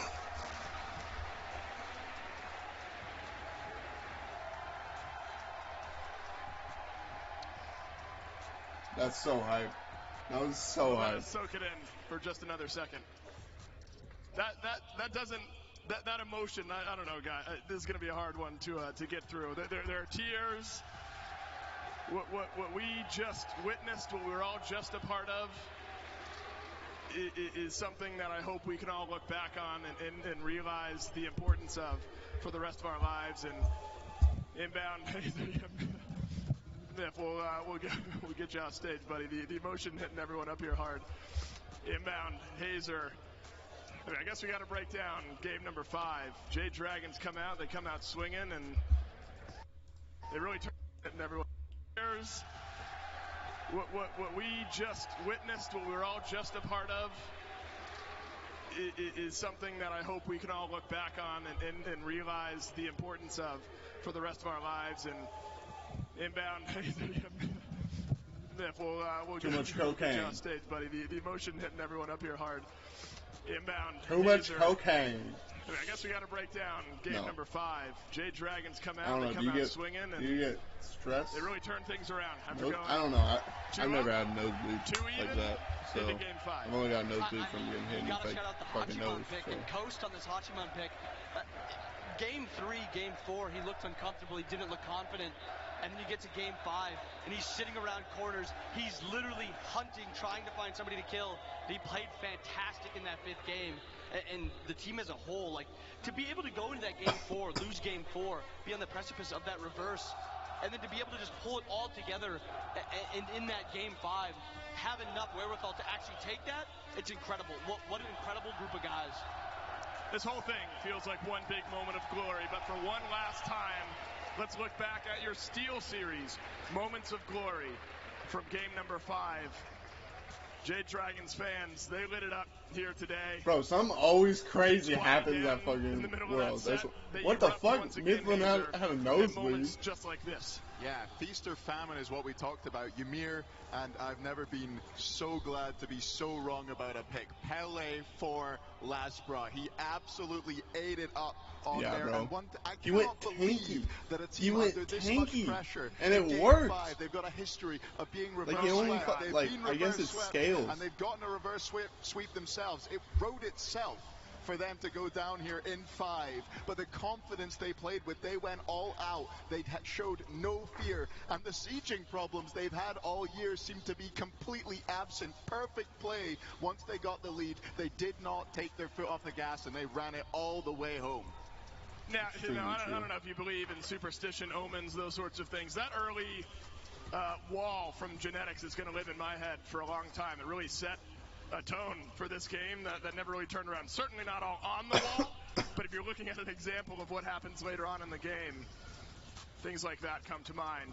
We will be handing out MVP trophy here shortly, so if you're in the arena or at home, keep watching. So we're going to hand it out. Plenty of options here for the Jade Dragons. And we touched on the Ymir, we touched on the Hachiman.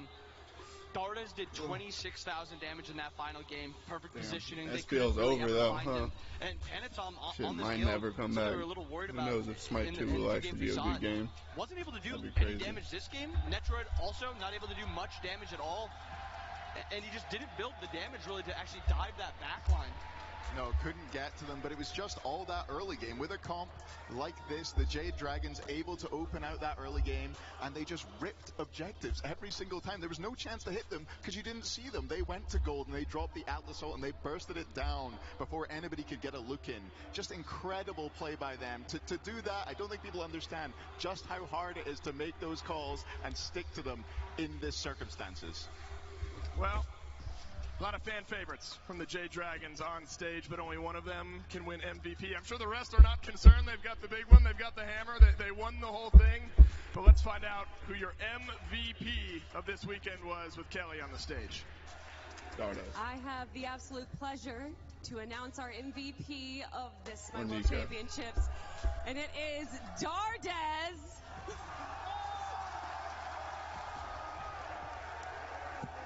You all deserve You went insane, bro. Stop shaking your head, Dardas. You're insane, bro. Your entire team did incredibly You were well, good when you guys but I were have losing to the ask games. from your side, representing the Jade Dragons, what is it about your team that skyrocketed you to victory? I actually don't know what to say. I think the crowd was such a big part of it.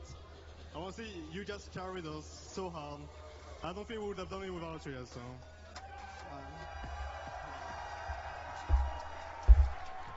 And to all the people out there that see you and are inspired by you and want to become a professional player like you, is there any words that you have to say to them, any way that they can become as great as you? Just play Melon. That's it. Dardas, everyone, please give up. And, of course, for the rest of the Jade Dragons here, thank you all so much for joining us.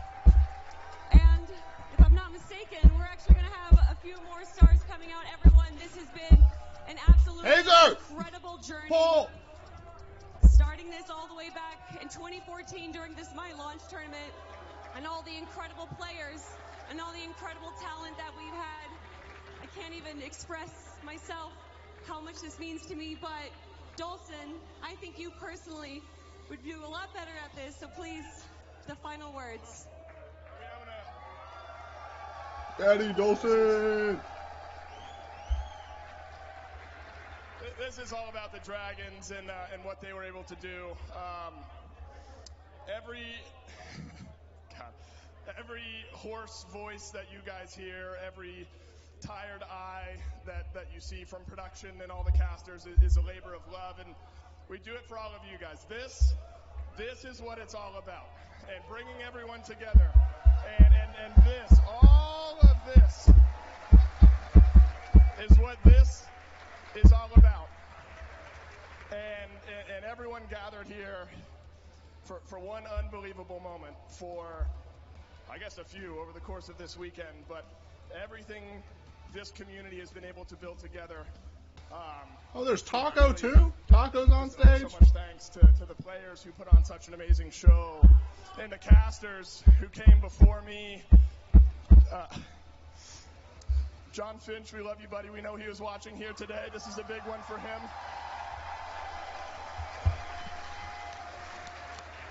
He's really the GOAT, bro. He's like the best color. Like, he's the best commentator I've ever heard. He helped all of us be ready for moments like this, and he deserves this moment as much as all of these players do.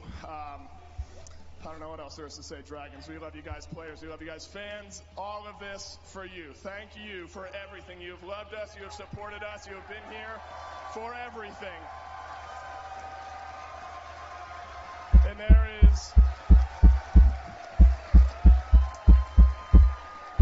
is nowhere else any of us would rather be than right here, right now. So for one last time in Season 10, thank you so much for watching. We love you all, and we'll see you soon.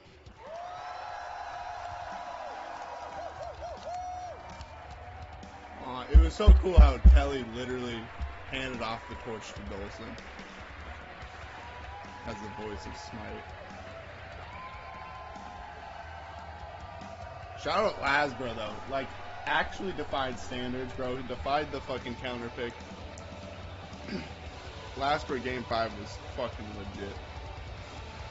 Crazy. It was the year of the Dragons too. Fucking should've bet it. I lost all my channel points. All my channel points. They're down the drain, boys. Fuck.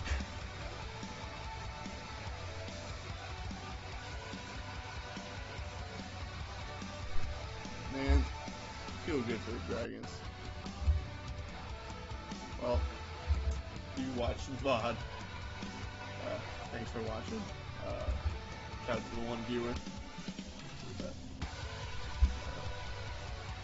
Yeah. Crazy, man. Crazy.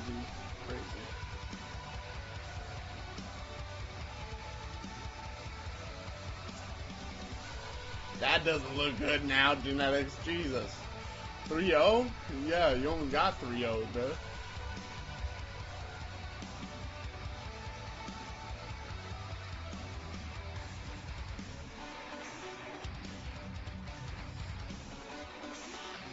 Shout out to the Dragons.